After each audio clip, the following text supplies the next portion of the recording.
আসসালামু আলাইকুম সুপ্রিয় শিক্ষার্থীরা, সবাই কেমন আছেন? আশা করি আপনারা সবাই খুব ভালো আছেন। অ্যান্ড আশা করি আপনাদের রেজাল্ট পরবর্তী মনে হয় আজকে ফিজিক্স ক্লাস।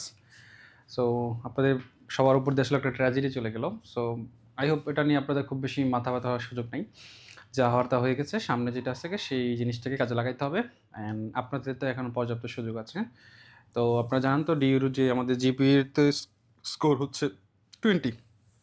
সো সেক্ষেত্রে এই 20 আপনাদের খুব বেশি ইফেক্ট করবে না, কারণ 20-র মধ্যে সবার আশা করি যতই খারাপ হোক 10-15 সবারই আছে, বা সর্বোচ্চ 15-16 পর্যন্ত থাকে। 3-4-এর গ্যাপ আপনি চাইলে আসলে খুব সহজেই এটা কভার করে নিতে পারবেন। সেটা হইতে পারে 4-5টা এমসিকিউ বেশি থাকে, অথবা রিটেনে একটু ভালো করে। মানে আপনার হাতে এখনও সুবর্ণ সুযোগ আছে এক কথায় বলতে গেলে। সো আপনাকে খুব ভালোভাবে এখানে বাকি যে সময়টা আছে সেটা প্রিপারেশন নিতে হবে। আর এই বছর যেহেতু ওভারঅল একটা রেজাল্ট একটা ফ্লপ হয়েছে, সো এটা নিয়ে হোক আপনার খুব বেশি টেনশন কিছু নেই। আমার এসএসসি 5 ছিল, এসএসসি 3.7 আসলে আমি কি ডাবিতে পরীক্ষা দিতে হ্যাঁ পারবেন। আপনার ডাবিতে লাগবে হচ্ছে কত 3.5 লাগবে, হ্যাঁ 3.5 রিকোয়ারমেন্ট। সো আপনারা পারবেন, সমস্যা নাই। আসসালামু আলাইকুম নিউ স্টুডেন্ট ফরিয়াদ অবস্থা। ওকে, ঠিক আছে, আপনারা ক্লাসগুলো ভালোভাবে করেন। আর আবার বলতেছি, এখানে তো ও হচ্ছে একটা এক্সাম্পল যে 5 থেকে 3 আমি আরও খারাপ হতে দেখেছি, হ্যাঁ। সো ওটা নিয়ে আসলে টেনসড হওয়ার কিছু নাই। আমার হাতে পর্যাপ্ত সুযোগ আছে। আমি আবার বলছি, যাদের মাথায় এখনো বেসিক আছে, সো এইবার হয়তো অনেকের রেজাল্টটা খারাপ হয়েছে। আমি জানি অনেক সময় বিশেষ করে যে অনেকের ইংলিশ, বাংলা, আইসিটি এগুলোর জন্য হয়তো রেজাল্ট খারাপ হয়ে থাকতে পারে। তো এখন যেহেতু অ্যাডমিশনে এগুলো নাই, সো আমার মনে হয় আপনাদের সেই সময়টা এখন এসেছে। আপনার যে ফিজিক্স, ম্যাথ, কেমিস্ট্রি, বায়োলজি এগুলোতে যে দক্ষতা দেখানোর যে ব্যাপারটা, আই হোপ এটা আপনারা এখন কাজে লাগাইতে পারবেন, ঠিক আছে? তো সেইভাবে আমরা ক্লাসটা শুরু করবো। আমাদের আজকের আলোচ্য বিষয় থাকবে হচ্ছে স্থির তড়িৎ, হ্যাঁ। সো স্থির তড়িৎ আমরা আজকে টোটাল লেকচারটা শেষ করবো। এখানে কী কী টপিক নিয়ে আমাদের আলোচনা হবে এবং কোথায় কতটুকু পড়তে হবে সেটা নিয়ে আমরা ডিটেলস আলোচনা করার চেষ্টা করবো। আসসালামু আলাইকুম। ওয়ালাইকুম আসসালাম। ওকে, ফাইন। তাহলে দেখেন আমরা একটু শুরুতে দেখি এখানে আসলে আমাদের কী কী আছে আলোচ্য বিষয়ে। সো আমরা একটু শুরুতে এখানে দেখতে পারবো যে আমাদের কী কী বিষয় নিয়ে আমরা এখানে টোটাল আমি প্রায় এখানে 6টা টপিক নিয়ে আলোচনা করতে পারি। একদম আপনারা যদি বলতে পারেন যে ভাই এখানে কোন টপিকগুলো না পড়লেই নয়, হ্যাঁ ভাই ম্যাথের বদলে বাংলা দাগানো কি উচিত হবে, আপনি দাগাইতে পারেন। বাট আমি আমি মানে বিশেষ করে আপনার, হ্যাঁ, ঢাকা ইউনিভার্সিটিতে আপনার ম্যাথের অবস্থা খুবই খারাপ থাকে। সেক্ষেত্রে আপনি একটা সাবজেক্ট পাওয়াটা যেহেতু খুব গুরুত্বপূর্ণ ব্যাপার ঢাকা ইউনিভার্সিটি, সেক্ষেত্রে আপনি বাংলা দাগাইতে পারেন। কিন্তু আদার যে ইউনিভার্সিটিগুলো আছে, বিশেষ করে আপনি যদি গুচ্ছর কথা বলেন, সেক্ষেত্রে আপনারা মানে আমার মনে হয় ম্যাথ দাগানোটা ভালো হবে। কারণ হচ্ছে গুচ্ছতে যদি আমি বলি 12,000 সিট আছে, তার মধ্যে ম্যাথ রিলেটেড সাবজেক্ট হচ্ছে প্রায় 9,000-এর মতো, হ্যাঁ? বা 8,500-এর মতো। তো আপনি যদি গুচ্ছতে ম্যাথ না দাগান, তাহলে আপনি হচ্ছে এই 8,500-এর জন্য এলিজিবল হবেন না। তার মানে আপনি শুধুমাত্র 3,500-এর জন্য এলিজিবল হবেন। সেক্ষেত্রে আপনার কিন্তু চান্সটা তুলনামূলক একটু কম হবে। সো আই হোপ যে এক্ষেত্রে এই বিষয়টা মাথায় রাখবেন, হ্যাঁ? সেক্ষেত্রে আবার ঢাকা ইউনিভার্সিটিতে যেহেতু আপনার ভালো স্কোর করতে হবে। সো সেক্ষেত্রে আপনার যদি মনে হয় ভাই না আমি ম্যাথ থেকে বা ওই বাংলাতে ভালো স্কোর করতে পারবো, সেক্ষেত্রে হচ্ছে আমি ওভাবেই প্রিপারেশন নেবো। সেম আবার এখানে একই ক্রাইটেরিয়াতে ঢাকা ইউনিভার্সিটির প্রায় সিট আছে অলমোস্ট 1851 বা 52টার মতো। সেক্ষেত্রে আপনার ম্যাথ রিলেটেড সিট হচ্ছে প্রায় অলমোস্ট 1150-এর মতো। তার মানে আপনি বাকি হচ্ছে 700 এরকমের জন্য হয়তো এলিজিবল হবেন, হ্যাঁ? তো আই হোপ ওইভাবে আপনারা নিজেকে সেট আপ করেন। আমার মনে হয় আপনাদের যেটা দক্ষতা, আপনার যদি মনে হয় ভাই বাংলাতেও যে খুব বেশি সহজ হবে ওটা এরকম না, কারণ বাংলাতে তো রিটেন আছে। অ্যান্ড হচ্ছে সায়েন্সের স্টুডেন্ট যেহেতু আমরা জানি আমাদের বাংলাতে প্রতি একটা আলাদা একটা উইকনেস থাকেই। তো সেক্ষেত্রে আপনার যদি মনে হয় ভাই না আমি হচ্ছে ম্যাথ থেকে বাংলায় ভালো বেশি হবো, তাহলে ওকে ফাইন, আপনি ইউ ক্যান ক্যারি সো এটা আপনার উপর ডিপেন্ড করে টোটালি। সো আমরা তাহলে শুরু করি। যেটা বলতেছিলাম যে এই চ্যাপ্টারে প্রায় 6টা টপিকে সাজানো যেতে পারে। তো এর মধ্যে আমরা একদম যদি কোর টপিক বলি, তাহলে হচ্ছে টপিক 2, টপিক 3 অ্যান্ড টপিক হচ্ছে 4 অ্যান্ড হচ্ছে 5। আরও যদি সহজ করে বলতে চাই, এই 3টা টপিক, হ্যাঁ, বিভব, প্রাবল্য আর হচ্ছে আপনার ধারকত্ব, হ্যাঁ, এই 3টা জিনিস যদি আপনি খুব ভালোভাবে পড়তে পারেন, আমার মনে হয় আপনি এখান থেকে এই চ্যাপ্টার থেকে খুব সহজে ভালো আনসার করতে পারবেন, হ্যাঁ। এই 3টা টপিক যদি আপনারা ভালো করতে চান। মানে স্থির তড়িতে যদি আমি একদম ফান্ডামেন্টাল পার্ট বলতে চাই, তাহলে হচ্ছে এই 3টা টপিক, হ্যাঁ, স্থির তড়িতে, ঠিক আছে? সো এই 3টা টপিক আপনাদের খুব ভালোভাবে পড়তে হবে। আমরা তাহলে শুরু করবো। ফার্স্টে হচ্ছে এই ক্রম অনুযায়ী আমরা সামনের দিকে আগাবো। তাহলে শুরুতে আমাদের যে টপিকটা থাকবে হচ্ছে আধান ঘনত্ব এবং হচ্ছে কোয়ান্টাম জিনিসটা আসলে কি, আধান ঘনত্ব এবং কোয়ান্টাম জিনিসটা কি। যেহেতু এই চ্যাপ্টারের নাম হচ্ছে স্থির তড়িৎ, আমরা জানি তড়িতের 2টা পার্ট আছে, একটা হচ্ছে চলতড়িৎ, একটা স্থির তড়িৎ আমরা বলতে পারি, বা আরও শাব্দিক ভাষায় বলতে গেলে একটা হচ্ছে এসি কারেন্ট, একটা হচ্ছে ডিসি কারেন্ট, হ্যাঁ। সো আমরা যদি বলতে চাই যে কারেন্ট মূলত যদি 2 প্রকার, হ্যাঁ, কারেন্ট 2 প্রকার, একটা হচ্ছে এসি কারেন্ট আর একটা হচ্ছে ডিসি কারেন্ট, হ্যাঁ। সো নিশ্চয়ই সবাই জানি যে আমাদের বাসা বাড়িতে আসলে যে কারেন্টটা ব্যবহার হয় সেটা হচ্ছে এসি কারেন্ট, আর ডিসি কারেন্টটা বেসিক্যালি সেটা স্থির তড়িৎ, যেহেতু এটা হচ্ছে আলটিমেটলি আপনার ব্যাটারি এই টাইপের জিনিসগুলোতে ব্যবহার করা হয়ে থাকে। তো এখান থেকে বেশ কিছু কোয়েশ্চেন পরীক্ষা আসে। সো ফার্স্ট কোয়েশ্চেন হচ্ছে বাংলাদেশের এসি কারেন্টের ফ্রিকোয়েন্সি কত? তো এটা আনসার হচ্ছে 50 হার্জ। বাংলাদেশের এসি কারেন্টের পর্যায়কাল কত? সেটা হচ্ছে 0.02 সেকেন্ড, হ্যাঁ। আর যদি পরীক্ষা আসছে যে বাংলাদেশে এসি কারেন্টের মানে ডিসি কারেন্টের ফ্রিকোয়েন্সি কত, তাহলে ডিসি কারেন্টের ফ্রিকোয়েন্সি হচ্ছে 0 হার্টজ এবং এর পর্যায়কাল হচ্ছে অসীম। এর পর্যায়কাল হচ্ছে অসীম। খুবই ফান্ডামেন্টাল দুটো তত্ত্ব। এবং বাংলাদেশের যে এসি কারেন্টটা আছে এটা যদি গ্রাফিক্যাল প্রেজেন্টেশন করেন এটা দেখতে অনেকটা এরকম, হ্যাঁ। আর ডিসি কারেন্টের গ্রাফটা অনেকটা হচ্ছে কি এরকম straight forward. That's why AC কারেন্টটা কিন্তু একটু পরপর তার দিক চেঞ্জ করে, যেন আমরা বাংলায় অনেক সময় এটাকে দিক পরিবর্তী প্রবাহ বলে থাকি, ঠিক আছে। আর যেটা ডিসি কারেন্ট এটা আসলে যেহেতু তার ফ্রিকোয়েন্সি জিরো, দ্যাটস মিন এটা অলওয়েজ কি স্ট্রেট ফরওয়ার্ড লাইনে চলে। সো আমাদের আজকের আলোচ্য টপিক হচ্ছে এই ডিসি কারেন্ট নিয়ে। সো এই ডিসি কারেন্টটা কীভাবে তৈরি হয়, সেখানে আসলে চার্জ দিয়ে আসলে কী কী ধরনের কোয়েশ্চেন পরীক্ষা আসতে পারে, প্রাবল্য জিনিসগুলো কীভাবে কাজ করে, বিভব জিনিসগুলো কীভাবে কাজ করে, এবং সেখান থেকে ক্যাপাসিটর বা ধারক কীভাবে কাজ করে, সেই ব্যাপারগুলো আছে আজকে আলোচ্য বিষয়, ঠিক আছে। সো তাহলে আমরা শুরু করতে যাচ্ছি, সেটা হচ্ছে ডিসি কারেন্টের বিশেষ করে ফার্স্ট যে পার্টটা হবে সেটা হচ্ছে আদান ঘনত্ব এবং হচ্ছে কোয়ান্টাম জিনিসটা আসলে কি, হ্যাঁ। আদান ঘনত্ব জিনিসটা আসলে কি আমরা জানি। তো ফার্স্টে আছেন যে আধান জিনিসটা তো আমরা নিশ্চয়ই সবাই জানি। আধান মানে হচ্ছে কোনো একটা চার্জ, হ্যাঁ। সো এই চার্জগুলো আসলে বেসিক্যালি বিভিন্ন কারণে সৃষ্টি হতে পারে। এগুলো আপনি দুইটা বস্তু সংঘর্ষের ফলে সৃষ্টি হতে পারে, অথবা আমাদের যে আলটিমেটলি অনেকগুলো কারণে বেসিক্যালি সৃষ্টি। সো আমরা এই চার্জকে যদি সৃষ্টি করতে চাই তাহলে সেক্ষেত্রে ফার্স্টে আসবে তড়িৎ প্রবাহের সংজ্ঞা, হ্যাঁ। সেক্ষেত্রে আমরা লিখতে পারি যে আই ইকুয়াল টু হচ্ছে কিউ বাই টি, মানে কোনো একটা পরিবাহীর মধ্য দিয়ে একক সময়ে যেই পরিমাণ প্রবাহ সঞ্চালিত হয় বা একক সময়ে যে পরিমাণ চার্জ সঞ্চালিত হয় তাকে আমরা বলবো হচ্ছে তড়িৎ প্রবাহ। ওকে, সো তাহলে আমরা এখান থেকে এইটার ডেফিনেশন থেকে আমরা এটাও বলতে পারি যে সরাসরি আমরা চাইলে কিউ ইকুয়াল টু কিন্তু আমরা আইটিও বলতে পারি, হ্যাঁ। মানে আমরা জাস্ট কিউটাকে বড় হাত করে লিখতে পারি যে এখানে আই মানে হচ্ছে প্রবাহ, টি মানে হচ্ছে পর্যায়কাল, হ্যাঁ। তাহলে প্রবাহ এবং প্রবাহকালের গুণফলকে আমরা কি বলতে পারবো, চার্জ বলতে পারবো, ঠিক আছে। এবং চার্জের আরেকটা ইকুয়েশন আমরা লিখতে পারি সেটা হচ্ছে কিউ ইকুয়াল টু হচ্ছে এন ই, হ্যাঁ। কিউ ইকুয়াল টু হচ্ছে এন ই। এই সূত্রটাই খুব গুরুত্বপূর্ণ আমাদের এখানে, যে Q equal to N E তে আসলে কোনটা দ্বারা আসলে কি বোঝানো হয়, ঠিক আছে। সো আমি যেটা বললাম যে কিউ ইকুয়াল টু যেহেতু এন ই, মানে ব্যাপারটা বোঝানো হয়েছে যে চার্জ সমান সমান হবে কি, যে ইলেকট্রনের যে চার্জ আছে তার এন সংখ্যক গুণফলের সমান, হ্যাঁ। এটাকে আমরা চাইলে এভাবে বলতে পারি যে ইলেকট্রনের চার্জের পূর্ণ সংখ্যার গুণিতক, হ্যাঁ। যে এখানে এন এর যে মানটা এটা অলওয়েজ একটা পূর্ণ সংখ্যা হবে, মানে ব্যাপারটা হচ্ছে এই এন এর মানটা অলওয়েজ এরকম হবে যে 1 2 3, হ্যাঁ, এরকম বেশ কিছু মান হবে, হ্যাঁ। সো এক্ষেত্রে আমরা এটা মাথায় রাখবো যে ইলেকট্রনের যে মানের যে গুণিতকটা, আবার বলতেছি ইলেকট্রনের যে মানের যে গুণিতকটা এটা অলওয়েজ পূর্ণ সংখ্যা হবে, এটা কখনো ফ্র্যাকশনাল কোনো কিছু হবে না, ভগ্নাংশ কোনো কিছু হবে না। মানে আপনি জীবনে কখনো শুনবেন না যে ভাই 1.5টা ইলেকট্রন, 1.5টা ইলেকট্রন, 2.5টা ইলেকট্রন, এরকম কখনো শুনেন না, ঠিক আছে। সো এটা পসিবল না। ইলেকট্রন সবসময় এমনই হবে যে ভাই হয় একটা ইলেকট্রন হবে, অথবা 2টা ইলেকট্রন হবে, অথবা কি 3টা ইলেকট্রন হবে। দ্যাটস ওয়াই ইলেকট্রনের যে পূর্ণ সংখ্যার গুণিতকটা এটা অলওয়েজই কিন্তু কি হবে, এটা অলওয়েজ কি পূর্ণ সংখ্যা হবে, এটা কখনো ফ্র্যাকশনাল কোনো কিছু হবে না, হ্যাঁ। সো এই জিনিসটার নামই হচ্ছে আদানের কোয়ান্টাম। এই জিনিসটার নামটা কি, সো এটাকে আমরা বলছি কি আদানের কোয়ান্টাম। তার মানে আদান কখনো আদানের যে ইলেকট্রনের যে পূর্ণ সংখ্যার যে গুণিতকটা এটা কখনো ফ্র্যাকশন কোনো কিছু হবে না, এটা অলওয়েজই পূর্ণ সংখ্যা হবে। সো এই জিনিসটার নাম হচ্ছে আমরা বলবো কি আদানের কোয়ান্টাম। সো যেটাকে আমরা যেখানে বললাম যে এই এন এর নাম্বারটা অলওয়েজ কি আসবে 1 2 3 এরকম নাম্বার আসবে। আর ওই যে একটা পরিবাহীর মধ্য দিয়ে কি পরিমাণ চার্জ যাচ্ছে, হ্যাঁ, একটা হচ্ছে একক সময়ে কি পরিমাণ চার্জ যাচ্ছে সেটাকে বলতেছি তড়িৎ প্রবাহ, আর একটা হচ্ছে একটা পরিবাহীর মধ্য দিয়ে কি পরিমাণ চার্জ যাচ্ছে তার যে পরিমাণটা, এটা হচ্ছে আমরা ডেনসিটি দিয়ে প্রকাশ করি, যেটাকে আমরা বলতে পারছি আদান ঘনত্ব। এটাকে আমরা বেসিক্যালি জে দিয়ে প্রকাশ করি, হ্যাঁ। এটাকে আমরা জে দিয়ে প্রকাশ করতে পারি, অনেক সময় এটাকে অনেক সময় পরীক্ষায় সিগমা দিয়ে প্রকাশ করে, আপনি চাইলে সিগমা দিয়ে প্রকাশ করেন। সিগমা ইকুয়াল টু হচ্ছে কিউ ডিভাইড বাই হচ্ছে এ। এটা হচ্ছে আমাদের আদান ঘনত্বের ইকুয়েশন, হ্যাঁ, খুবই গুরুত্বপূর্ণ। তাহলে আদান ঘনত্ব জিনিসটা আসলে কি, আদান ঘনত্ব জিনিসটা হচ্ছে ভাই একক ক্ষেত্রফলের মধ্য দিয়ে বা একটা নির্দিষ্ট ক্ষেত্রফলের মধ্য দিয়ে কি পরিমাণ চার্জ যাচ্ছে।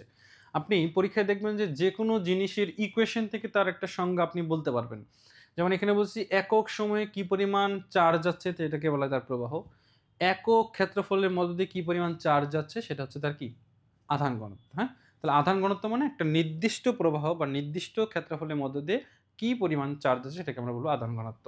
এবং এটাকে আমরা অনেক সময় পরীক্ষা এভাবে লিখতে পারি যে কিউ ডিভাইড বাই আছে 4πr²। কারণ আধান তো আমরা জানি কি, হ্যাঁ, আধান হচ্ছে একটা, যদি আমি এখানে একটা প্লাস আধান রাখি তাহলে অবশ্যই এই একটা এরিয়া তৈরি করবে, হ্যাঁ, তার একটা প্রভাব রাখবে, হ্যাঁ, সে চারপাশে কিন্তু একটা প্রভাব রাখবে। সো সে যতটুকু এরিয়া ব্যাপী তার প্রভাবটা রাখবে এই জিনিসটাকে বলা হবে তার তড়িৎ ক্ষেত্র। কি বলা হবে, তড়িৎ ক্ষেত্র। সো এই তড়িৎ ক্ষেত্র থেকে আলটিমেটলি আমি যদি তার ক্ষেত্রফল নির্ণয় করি তাহলে সেক্ষেত্রে সূত্র হবে কি 4πr²। ওকে, সো এই জন্য পরীক্ষা আসে যে আদান ঘনত্বের সাথে আর এই সম্পর্কটা কেমন, সেক্ষেত্রে তার ব্যাসার্ধ সম্পর্ক হচ্ছে বর্গের ব্যস্তানুপাতিক, ঠিক আছে। এবং পরীক্ষা এটার এককটা আসতে পারে যে আদান ঘনত্বের এককটা আসলে কি, তো আদান ঘনত্ব একক হচ্ছে কুলম্ব পার মিটার স্কয়ার, কারণ উপরে হচ্ছে চার্জের একক যেহেতু হচ্ছে কুলম্ব অ্যান্ড উপরে নিচে হচ্ছে আমাদের কি ক্ষেত্রফল একক হচ্ছে মিটার স্কয়ার, সো এটা একটা হচ্ছে কি কুলম্ব পার মিটার স্কয়ার। ঠিক আছে, সো আমরা তাহলে কি এখান থেকে তিনটা টপিক সবাই একটু ক্লিয়ার কিনা বলেন। একটা হচ্ছে ভাই আদান ঘনত্ব জিনিসটা কি সেটা বুঝতে পারলাম কিনা, তারপর হচ্ছে আদানের কোয়ান্টাম জিনিসটা কি সেটা বুঝতে পারলাম কিনা, এন্ড হচ্ছে আমাদের যে তড়িৎ প্রবাহের যে তিনটা ইকুয়েশন, একটা হচ্ছে বললাম কি একটা হচ্ছে I equal to Q by T, আবার আমরা যেহেতু Q equal to N E লিখতে পারি তাহলে আমরা এখান থেকে এন ই বাই টি এটাও লিখতে পারি। ঠিক আছে, সো আমাদের ফার্স্ট অফ অল এখান থেকে হচ্ছে আদান ঘনত্ব এবং কোয়ান্টাম হচ্ছে আমাদের এই কথাবার্তাগুলো মাথায় রাখতে হবে। ওকে ফাইন, সো আমরা একটু তাহলে একটু এক্সাম্পলগুলো দেখি, দেখেন কি আছে। কোশ্চেনে বলা হয়েছে ভাই যে একটি আহিত বস্তুর কোথায় সবচেয়ে বেশি আদান থাকে, একটু আনসার দেন তো সবাই দেখি, মোটামুটি সবারই জানার কথা একটা আহিত বস্তুর কোথায় বেশি আদান থাকে। এখন আপনি একটা জিনিস খেয়াল করবেন যে আহিত বস্তুর কোথায় বেশি আদান থাকে সেটা ডিপেন্ড করতেছে ফার্স্ট অফ অল যে আমরা এখানে চার্জ ব্যাপারটা আসলে কীভাবে কাজ করে। আমি একটু আগে যে কথা বলছিলাম, মনে করেন আমি এখানে একটা চার্জ রাখলাম, তো একটা চার্জ যখন আমি রাখবো মনে করেন আমি বাহির থেকে, তো এই চার্জটা কী করবে, সে একটা কিন্তু ওভারঅল কি সে চারপাশে কিন্তু একটা এরিয়া তৈরি করে ফেলবে। কথা হচ্ছে এই এরিয়াটা সে কীভাবে তৈরি করবে, মনে করেন আমি যদি এখান থেকে একটা প্লাস যদি আস্তে আস্তে কাছে নেই, একটা টাইমে গিয়ে দেখবো যে এই প্লাস প্লাসটা তাকে বিকর্ষণ করতেছে, অথবা আমি একটা মাইনাস দিলে এই মাইনাসটা এই প্লাসটা কী করতেছে, আকর্ষণ করতেছে। সো এটা কিন্তু চারপাশ দিয়ে সেম ডিস্টেন্সে সবার সে কভার করবে। তার মানে আমি যদি এইভাবে চারপাশে একটা ডিস্টেন্স বলি, তো দেখুন সে চারপাশে কী করতেছে, একটা কি সেম ডিস্টেন্স কভার করতেছে। তাহলে এই যে একটা নির্দিষ্ট মানে চার্জ যতটুকু এরিয়া ব্যাপী তার প্রভাবটা বিস্তার রাখে, এই জিনিসটাকে বলতেছি আমি তার তড়িৎ ক্ষেত্র। এখন আমি যদি মনে করেন বাহির থেকে একটা প্লাস যদি এই পর্যন্ত আসলেই সে বিকর্ষণ করা শুরু করতেছে, আমি যদি আরও ভিতরে নিয়ে যাই, মনে করেন আমি এখানে তাকে নিয়ে গেলাম, তখন এই প্লাস প্লাসটা তখন তাকে একদম একটা কি জোরে সরে একটা ফোর্স দিবে কিন্তু, হ্যাঁ। তো এই যে ফোর্সটা দিবে সেটাই হবে তার প্রাবল্য। ওকে, তার মানে আমরা এটা বলতে পারি যে কোনো একটা চার্জকে যখন আমি তড়িৎ ক্ষেত্রের ভিতরে নিয়ে যাব, এতে সে যেই পরিমাণ বল অনুভব করবে সেটাকে বলা হবে কি প্রাবল্য। আবার দেখেন আমি যে এই যে চার্জটা যে এখান থেকে নিয়ে গেছে, একটা স্মরণ হয়েছে না তার, তাহলে স্মরণ হলে এটা কি হয়, কাজ হয়। তাহলে যেই পরিমাণ কাজ হবে সেটাকে বলা হবে কি বিভব। সো এই জন্য আমরা নিশ্চয়ই দুইটার সংখ্যা সবাই পড়ে আসছি যে ই ইকুয়াল টু হচ্ছে এফ বাই কিউ, আর এটা হচ্ছে ভি ইকুয়াল টু হচ্ছে ডাব্লিউ বাই কিউ। হ্যাঁ, তার মানে দেখেন আমি বলতেছিলাম না যে সংজ্ঞা আমরা চাইলে তার ইকুয়েশন থেকে দিতে পারবো যে একটা চার্জকে, একক চার্জের একটা বস্তুকে আমি যদি তড়িৎ ক্ষেত্রের ভিতরে নিয়ে যাই, হ্যাঁ, একক চার্জের একটা বস্তুকে যদি তড়িৎ ক্ষেত্রের ভিতরে নিয়ে যাই, এতে সে যেই পরিমাণ বল অনুভব করবে সেটাকে বলা হবে তার কি প্রাবল্য। আবার দেখেন যে এই যে একক চার্জের একটা কণাকে আমি তড়িৎ ক্ষেত্রের ভিতরে নিয়ে গেলে এতে তার যে পরিমাণ কাজ হবে সেটা নাম হচ্ছে কি বিভব। তাহলে আমরা একদম সিম্পল দুইটা কথা বলতে পারি যে ভাই বিভব হচ্ছে এক প্রকার কাজ, যেটা কি হবে যে আমি একটা চার্জকে সঞ্চালিত করতে গিয়ে যতটুকু কাজ হয় সেটাকে বলা হবে বিভব। আর একটা চার্জকে তড়িৎ ক্ষেত্রের ভিতরে নিয়ে গেলে সে যেই পরিমাণ আকর্ষণ বা বিকর্ষণ বল দিবে সেটার নাম হচ্ছে কি তড়িৎ প্রাবল্য। ওকে, এখন বলা হচ্ছিল যে এই কোয়েশ্চেনটা বলা হয়েছে যে কি ভাই একটা আহিত বস্তুর সবচেয়ে বেশি আদান কোথায় থাকবে। সো আমরা যখন এই একটা প্লাস এখানে ছিল, আমি একটা প্লাস যখন এখানে নিচ্ছি, তখন কিন্তু এই প্লাস প্লাসটা কি বিকর্ষণ, অথবা মাইনাস যখন নিয়েছি তখন সে কি করতেছে, মাইনাস যখন নিয়েছি তখন সে আকর্ষণ করতেছে না। তাহলে এই যে প্লাস প্লাসকে বিকর্ষণ বা প্লাস মাইনাসকে যে আকর্ষণ করেছে তখন বস্তুটা কিন্তু আহিত হয়ে গেছে। সো এই দেখেন আহিত যদি হয়ে যায় তাহলে আলটিমেটলি তার শেপটা কিন্তু চারপাশে এরকম একটা গোলাকার হয়ে গেল, ঠিক না। সো গোলাকার যেহেতু শেপ হয়ে থাকে তাহলে আলটিমেটলি আমি যদি তার একটা পৃষ্ঠ এরকম ভাবে কেটে নিই, তাহলে দেখেন তো একটা পৃষ্ঠ দিয়ে এখানে কেটে নিই, তখন তার শেপটা দেখতে অনেকটা কিন্তু উত্তল পৃষ্ঠের মতো হয়ে যাচ্ছে। সো এই জন্য কিন্তু আমরা বলে থাকি যে এই যে আমরা পড়ছি না উত্তল লেন্স কিন্তু শেপ দেখতে অনেকটা এরকম, হ্যাঁ, এই যেটা হচ্ছে উত্তল লেন্সের শেপ। সো এক্ষেত্রে দেখেন তার শেপটা কিন্তু অনেকটা এরকম, কি যে কোনো একটা পৃষ্ঠতে আমি কেটে নিই তার শেপটা কিন্তু উত্তল পৃষ্ঠ হয়ে যাচ্ছে। দ্যাটস আমার কোয়েশ্চেনটা হবে যে আনসার কি তার কোন পৃষ্ঠে সবচেয়ে বেশি থাকে। সো আনসার হচ্ছে উত্তল পৃষ্ঠে। ঠিক আছে, সো আপনারা অলরেডি একজন আনসার দিয়েছেন। সো আনসার হচ্ছে তাহলে কি হ্যাঁ উত্তল পৃষ্ঠে। সো আমি মনে হয় ব্যাপারটা বুঝতে পারছি যে কেন একটা চার্জের উত্তল পৃষ্ঠে সবচেয়ে বেশি তার মানে চার্জটা থাকে। ঠিক আছে, সো মেইন রিজনটা হচ্ছে এটা।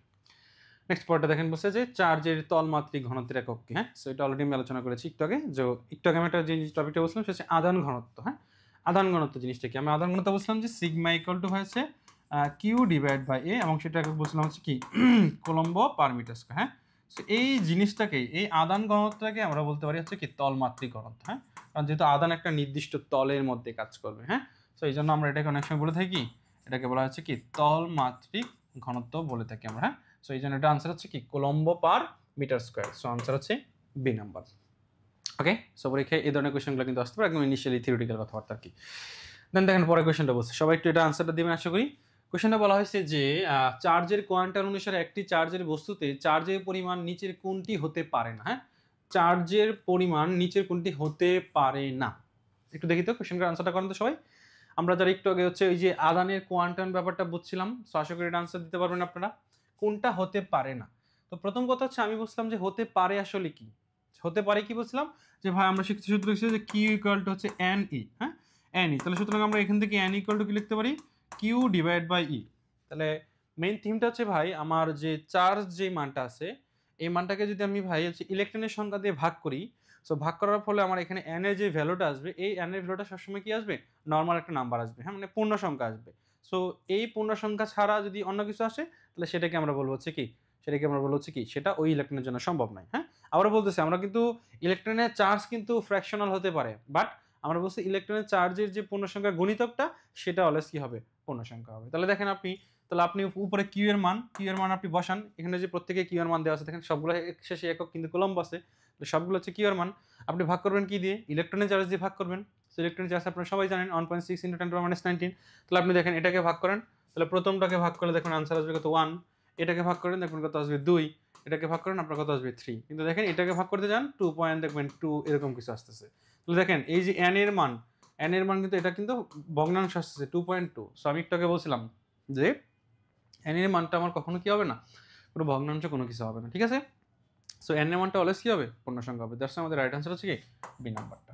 ওকে হ্যাঁ আপনারা অনেকেই সঠিক আনসার দিয়েছেন। ইব্রাহিম বলতেছেন বি নাম্বার, তানজিনা ভি, কলি ভি বলতেছেন আফরিন। হ্যাঁ সো আই হোপ তাহলে আপনার এই ব্যাপারটা বুঝতে পারছেন যে আদানের ঘন্টা জিনিসটা হচ্ছে কি যে আদানের মানটা কখনো কি হবে না, ফ্র্যাকশনাল কোনো কিছু হবে না, এটা সবসময় হবে ইলেকট্রনের পূর্ণ সংখ্যার গুণিতক। আচ্ছা এর সাথে আমি একটা প্রাসঙ্গিক একটা ইনফরমেশন আপনাদের জিজ্ঞেস করি, তাহলে বন্ধ পরীক্ষায় যদি কোয়েশ্চেনটা সেরকম যে ভাই যে 1 কুলম্ব চার্জ, হ্যাঁ 1 কুলম্ব চার্জে কত সংখ্যক ইলেকট্রন থাকতে পারে, হ্যাঁ এটা পরীক্ষা আসতে পারে মুখস্থ আকারে। হ্যাঁ 1 কুলম্ব চার্জে কত সংখ্যক ইলেকট্রন থাকতে পারে, 1 কুলম্ব চার্জে কত সংখ্যক ইলেকট্রন থাকতে পারে, পরীক্ষা এটা আসে ভাইয়া ক্যালকুলেটর ছাড়া কিভাবে করবো। হ্যাঁ এটা একটু অনেক সময় আমরা একদম শুরুর দিকে ক্লাসগুলো হয়তো বলা হয়েছে যে অনেক ম্যাথের কিছু শর্টকাট হচ্ছে আপনার কিছু জিনিস মুখস্থ রাখা। হ্যাঁ যেমন আমাদের সাইন 45 ডিগ্রি মানে হচ্ছে 1/√2। সো আমাদের শুধু 1/√2 মনে রাখা লাগবে না, আমাকে মাথায় রাখবে যে 1/√2 মানে 0.70। সো অনেক সময় দেখবেন হচ্ছে আমাদের পরীক্ষায় থাকবে সাইন 60 ডিগ্রি মানে হচ্ছে √3/2, কিন্তু আমাকে শুধু √3/2 এর মান মাথায় রাখতে হবে না, আমার মাথায় রাখতে হবে 0.86। সো এরকম কিছু হ্যাক্স আছে যেগুলো জানা মানে আমাকে জানতে হবে, যেগুলো স্যার আমি আসলে অনেক ক্যালকুলেশন করতে পারবো না। তো এইগুলো যদি মাথায় রাখেন আপনার অনেক ম্যাথ করতে পরীক্ষায় সুবিধা হবে। আপনাকে পরীক্ষায় জাস্ট সিম্পলি এরকম বলবে যে 10/√2, তা আপনার তো ভাই এটার মানে ম্যাথ বের করতে আপনার জীবন বেড়ে যাবে। কিন্তু আপনি যদি শুধু এটা জানেন যে 1/√2 মানে 0.7, তো সেক্ষেত্রে আপনি কিন্তু খুব সহজেই লিখতে পারবেন কত 10 × 0.7, দ্যাটস মিন আলটিমেটলি আনসারটা কত হবে, আনসারটা হবে কত 7। কথা বোঝা গেছে। সো আলটিমেটলি তখন এই জিনিসগুলো আপনার জানতে হবে, যেটা বললাম যে এই ক্ষেত্রে হ্যাঁ 1 কুলম্ব চার্জে কত সংখ্যক ইলেকট্রন থাকে সেই ক্ষেত্রে আমরা ম্যাথটাকে বের করতে পারি। যদি আমরা সূত্র হিসেবে হচ্ছে Q equal to N E, so তাহলে আমরা এখানে এন ইকুয়াল টু কি লিখতে পারবো, কিউ ডিভাইড বাই কত ই। এখন কিউ এর মানটা কি আমরা জানি, হ্যাঁ কিউ এর মানটা সবাই আমরা জানি, সেটা হচ্ছে ভাই যে বলছে কোয়েশ্চেনে 1 কুলম্ব চার্জ। সো তাহলে আমি উপরে লিখলাম হচ্ছে 1, আর নিচে ইলেকট্রনের যে চার্জ সেটা কত 1.6 ইন্টু কত 10⁻⁹ -9, কারণ যেহেতু ইলেকট্রনের সংখ্যা চাইছে তাহলে ইলেকট্রনের চার্জটা বসাবো। আমরা এখন চাইলে এটার ক্যালকুলেশন করতে পারবো, হ্যাঁ করতে পারবো, বাট আমাদের একটু সময় সাপেক্ষ লাগবে বুঝতে, যেহেতু এটা একটা মুখস্থ টাইপের মতো ব্যাপার, সেই জন্য এটাকে মুখস্থই করতে হবে আপনার। তবু যারা ক্যালকুলেশন পারবে না তাদের জন্য আমি বলতেছি কি আপনি ক্যালকুলেশন করতে পারেন। আপনার তো অবশ্যই অপশন থাকবে, হ্যাঁ অপশনে দেখবেন একটা মান থাকবে এরকম যে 6.28 × 10⁻⁻20 থাকবে, কোনোটাতে পাওয়ার 22 থাকবে, পাওয়ার 24 থাকবে, পাওয়ার 26, এরকম বিভিন্ন মান থাকবে দেখবেন। তো প্রথম আপনার কাজ হবে যে পাওয়ারের যে ব্যাপারটা আছে না, পাওয়ার দেখে আপনার আইডেন্টিফাই করা, যেমন এই ম্যাথের পাওয়ারটা আসলে কত হতে পারে।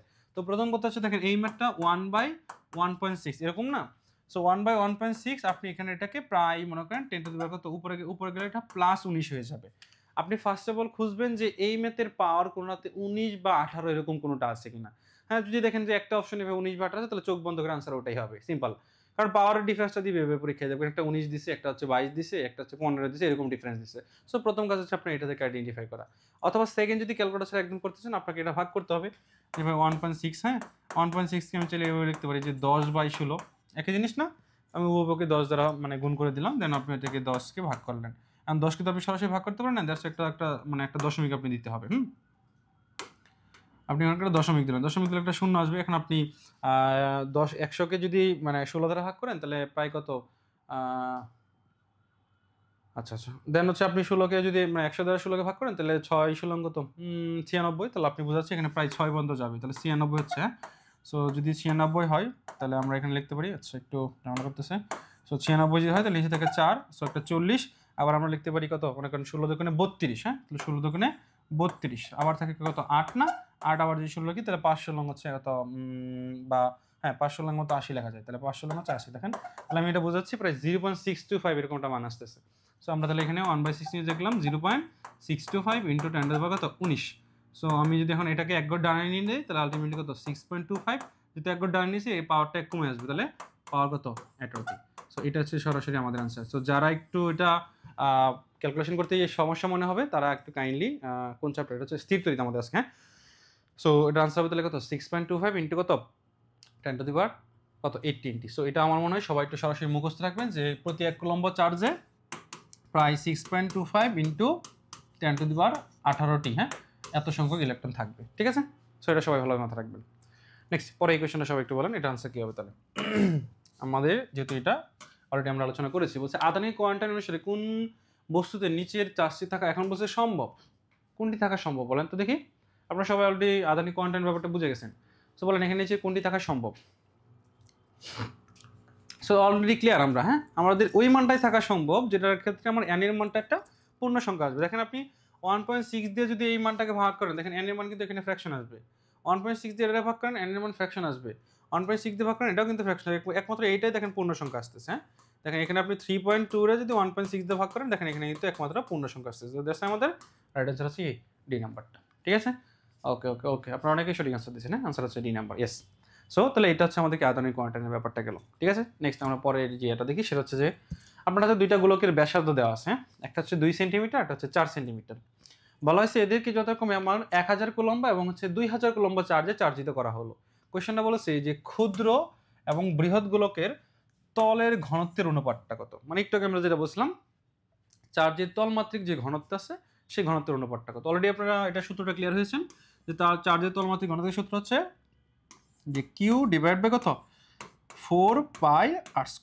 ওকে, যেহেতু আমাকে কোশ্চেনে অনুপাত চাইছে, হ্যাঁ, অনুপাত যেহেতু চাইছে তাহলে আমাকে এই যে 4πটা এখানে শুরুতেই মানে এটা কাটাকাটি চলে যাবে, তাহলে আমরা অনুপাতের ক্ষেত্রে এভাবে লিখতে পারি না যে σ1/σ2 ইকুয়াল টু কত লিখতে পারি আমরা q1/q2, কারণ যেহেতু q এর সাথে সমানুপাতিক কিন্তু r এর সাথে তো ব্যস্তানুপাতিক, তাহলে আমরা r এর ক্ষেত্রে কি লিখবো, r এর ক্ষেত্রে লিখবো হচ্ছে r2 ডিভাইড বাই r1 কত হোল স্কয়ার। সো এটা কিন্তু আলটিমেটলি আমার তাহলে কি ইয়ার সূত্র চলে আসলো, আমরা এখন এটা অনুপাতে নিয়ে আসলাম। এখন আমরা দেখি মানগুলো কি কি দেওয়া আছে, দেখেন বসে ব্যাসার্ধের অনুপাত একটা হচ্ছে r1 equal to 2 and r2 equal to কত 4। এখানে আপনার সেন্টিমিটার নাকি মিটার এটা দেখার কোনো দরকার নাই, কারণ আলটিমেটলি যেহেতু দুইটাই কিসে দেওয়া আছে, দুইটা হচ্ছে আলটিমেটলি আমার অনুপাতে থাকবে, দ্যাটস এখানে আমার কনভার্টারের কোনো দরকার নাই। এন্ড দেখেন চার্জগুলো মানটা কি দেওয়া আছে, চার্জ বলছে একটা 1000 একটা 2000, হ্যাঁ, একটা হচ্ছে 1000 আর একটা হচ্ছে কিউটা হচ্ছে 2000। তো আপনি একটা জিনিস খেয়াল করেন তো, একটা যদি 1000 আর একটা 2000 হয় তার মানে একটা একটা কি দ্বিগুণ না, তাহলে আমরা কিন্তু এখানে এটা বলতে পারি যে ভাই Q1 এবং Q2 এর অনুপাতটা হচ্ছে একটা একটা দ্বিগুণ, আপনি সরাসরি এখানে এটা লিখতে পারেন। আর এখানে R1 এবং R2 এটার অনুপাতটা আপনি চাইলে 1:2 লিখতে পারেন, কেন, কারণ একটা আছে 2 আর একটা 4, একটা একটা কিন্তু দ্বিগুণ, তাহলে অনুপাতের ক্ষেত্রে সেটা আমরা 1:2 লিখতে পারি। এখন জাস্ট আমরা মানগুলো বসাই দিই, দেখেন তাহলে 1/2 আর এখানে কত লিখবো, যেহেতু 1/2 কিন্তু এখানে R2 তো উপরে, এখানে আমার R2 নিচে ছিল, সো আমি এটা জাস্ট উল্টায় দেবো, তাহলে 2/1 কত হোল স্কয়ার। তো ব্যাপারটা দাঁড়ালো 1/2 ইন্টু 2 দোকানে কত 4, সো আলটিমেটলি দাঁড়ালো 2। সো 2 লেখা যে কথা মনে মনে তো একটা 1 আছেই, সো আমাদের তাহলে রেশিওটা দাঁড়ালো 2:1। সো তাহলে আমাদের আনসারটা হচ্ছে কত 2:1। ইয়েস, আমাদের আনসার হচ্ছে এ নাম্বার 2:1। ম্যাথটা খুব সহজ এবং আমাকে কিন্তু পরীক্ষা হলে এই টাইপের ম্যাথ থাকবে, হ্যাঁ, আমাকে কিন্তু এই ম্যাথগুলো খুব একটু ফাস্ট ক্যালকুলেশন করতে হবে ভাই। এইগুলো ম্যাথ কি বইয়ে আছে? আচ্ছা এইগুলো তো অবশ্যই বইয়ে আছে কি না আপনাদের এক্সাম্পলগুলো আমরা আসলে ওই স্লাইডে ওই টাইপ ম্যাথগুলো রাখার চেষ্টা করি যেগুলো আপনাদের হয়তো প্রবলেম হইতে পারে আর যেটা দিয়ে আসলে আমাদের বেসিকটা কভার হবে এরকম, হ্যাঁ, আপনারা হয়তো কোনো না কোনোভাবে এরকম ম্যাথ পাইতেও পারেন অথবা এরকম টাইপের কোয়েশ্চেন আপনাদের বইয়ে থাকবে আর কি, ঠিক আছে। আমার মনে হয় আপনি এই কথাটা জিজ্ঞেস করছেন হয়তো যে তোলা লাগবে কিনা, হ্যাঁ, আপনারা চাইলে এগুলো একটু তুলে ফেলতে পারেন অথবা স্লাইডগুলো হয়তো সেভ থাকতে পারে, সেই স্লাইডগুলো অবশ্যই দেওয়া থাকতে পারে, বাট একটা খাতা কলম নিয়ে বসলে সামনে ভালো। আপনি যদি অন্তপক্ষে যেহেতু ক্লাসগুলো রেকর্ডেড থাকে আপনি জাস্ট ফার্স্ট ক্যালকুলেশন করে আনসারটা বললেও হইলো, একদম হুবহু ম্যাথ তোলার কোনো প্রয়োজন নেই, ঠিক আছে।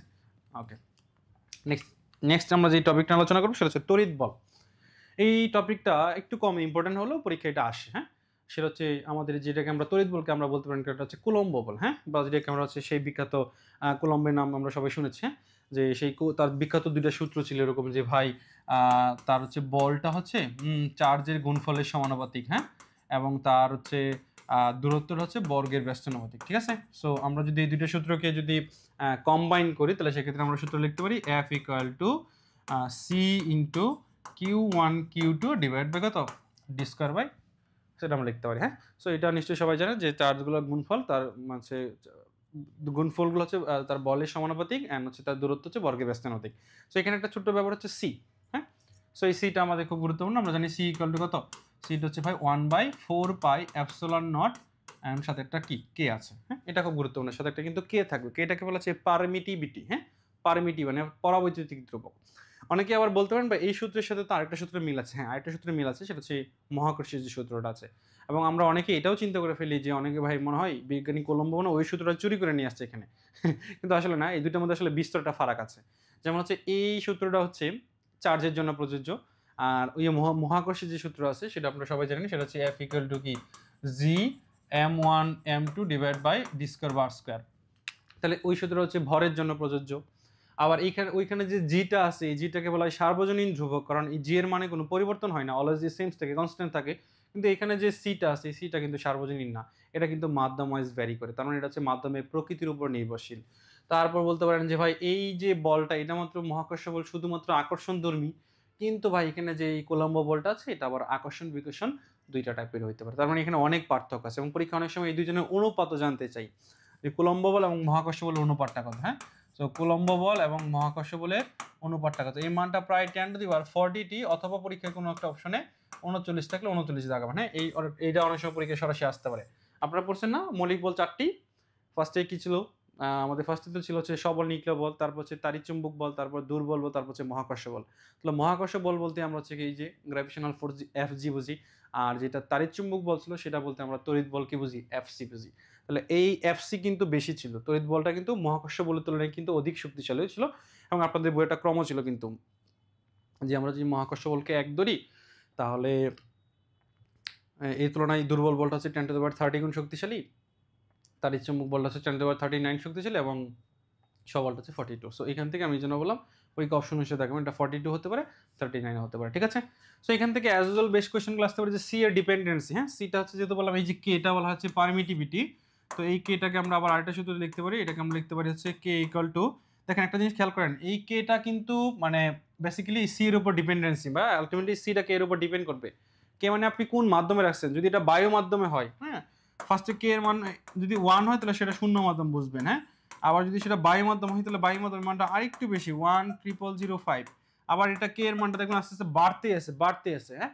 এটা মাধ্যম ওয়াইজ ভ্যারি করবে। তো কে এর মান যদি আস্তে আস্তে বাড়তে থাকে তাহলে দেখবেন যে কোনো মাধ্যমে তার এর মানটা মানে এই যে এফ এর মানটা আস্তে আস্তে কিন্তু কমতে থাকবে, হ্যাঁ। সো আলটিমেটলি এর জন্য পরীক্ষায় যদি কখনো আসে যে কে এর মান আমার কিভাবে বের করবো আমরা, আপনি যেটা করবেন যে উপরে হচ্ছে লিখবেন হচ্ছে এফ এম, নিচে লিখবেন হচ্ছে এফ নেট, অথবা উপর হচ্ছে বড় মান, নিচে হচ্ছে ছোট মান, সিম্পল কথা। কারণ যদি বলছি যে কে এর মানটা কখনো একের ছোট হবে না। আপনাকে যদি কখনো পারমিটিভিটি বের করতে বলে তাহলে এখানে এফ এম মানে যে কোনো মাধ্যমে বলের মান, আর এফ নোট মানে শূন্য মাধ্যমে আপনার বলের মান। সো দুইটা পরীক্ষা দেওয়া থাকবে, সেখান থেকে আপনাকে পারমিটিভিটি বের করতে বলতে পারে, অথবা ম্যাথ করতে গেলে সরাসরি দেখবেন আপনার পারমিটিভিটি কে এর মানটা দেওয়া আছে, বলতে পারে কাচের জন্য কে এর মান দেওয়া থাকবে, বলতে পারে হচ্ছে ইভোনাইট, তো সেক্ষেত্রে ইভোনাইটের একটা মান দেওয়া থাকতে পারে, যেটা ব্যবহার করে আপনি এখানে সি এর মানটা বের করতে পারেন। আর যদি পরীক্ষায় বলে শূন্য মাধ্যম তাহলে তো আপনার কে এর মান আপনি 1 জানেন, সেক্ষেত্রে আপনার কোনো চেঞ্জ করার দরকার নেই। এবং এই সি এর যে মানটা সেটা মোটামুটি সবার জানেন যে সি এর মানটা হচ্ছে 9 × 10⁹, এবং তার এককটা খুব গুরুত্বপূর্ণ, এককটা পরীক্ষা আসে, সেটা হচ্ছে নিউটন মিটার স্কোয়ার কি পার কুলম্ব স্কোয়ার, হ্যাঁ। তার এককটা হচ্ছে নিউটন মিটার স্কোয়ার কি পার কুলম্ব স্কোয়ার। এবং এখানে একটা জিনিস আছে দেখেন এপসিলন নট, এটাও পরীক্ষায় আসে, হ্যাঁ। যে এপসিলন নটটা আসলে কি, এটাকে বলা হয় তড়িৎ ক্ষেত্রের বেদনযোগ্যতা, হ্যাঁ। তড়িৎ ক্ষেত্রের কি বেদনযোগ্যতা, যার মানটা হচ্ছে 8.854 × 10⁻12, এবং তার এককটা হচ্ছে coulomb square per newton per metre square. দেখেন এটার এককটা ঠিক উল্টা, মানে সি এর এককটা যা হবে ই এপসিলন নট এককটা ঠিক তার কি উল্টা হবে, হ্যাঁ। এটাকে আমরা বলি হচ্ছে কি তড়িৎ ক্ষেত্রে কি বেদন যোগ্যতা। সো এটা আপনাকে খুব ভালো এখানে মাথায় রাখতে হবে, ঠিক আছে। যেহেতু এখানে বলের কথা আসতেছে, সো তড়িৎ বল, তড়িৎ বললে তো আপনি বেসিক সূত্র তো এটা শিখলেনই যে এফ সি ইকুয়াল টু ভাই হচ্ছে Q1 Q2 divide by D square. কিন্তু আপনাকে বল যদি পরীক্ষায় বললে আপনার বল রিলেটেড যা যা সূত্র আছে, আপনি যা যা পড়ছেন নিউটনীয় বলবিদ্যা বলেন, অথবা যা চার্জের সাথে যে বলের যে মানে কম্বাইন্ড ফর্ম সবগুলো সূত্র আপনাকে মাথায় রাখতে হবে। যেমন আপনি বল equal to F equal to M G এটাও লিখতে পারেন, কারণ একটা ভরের জন্য বা একটা চার্জের জন্য তার একটা ওজন থাকতে পারে।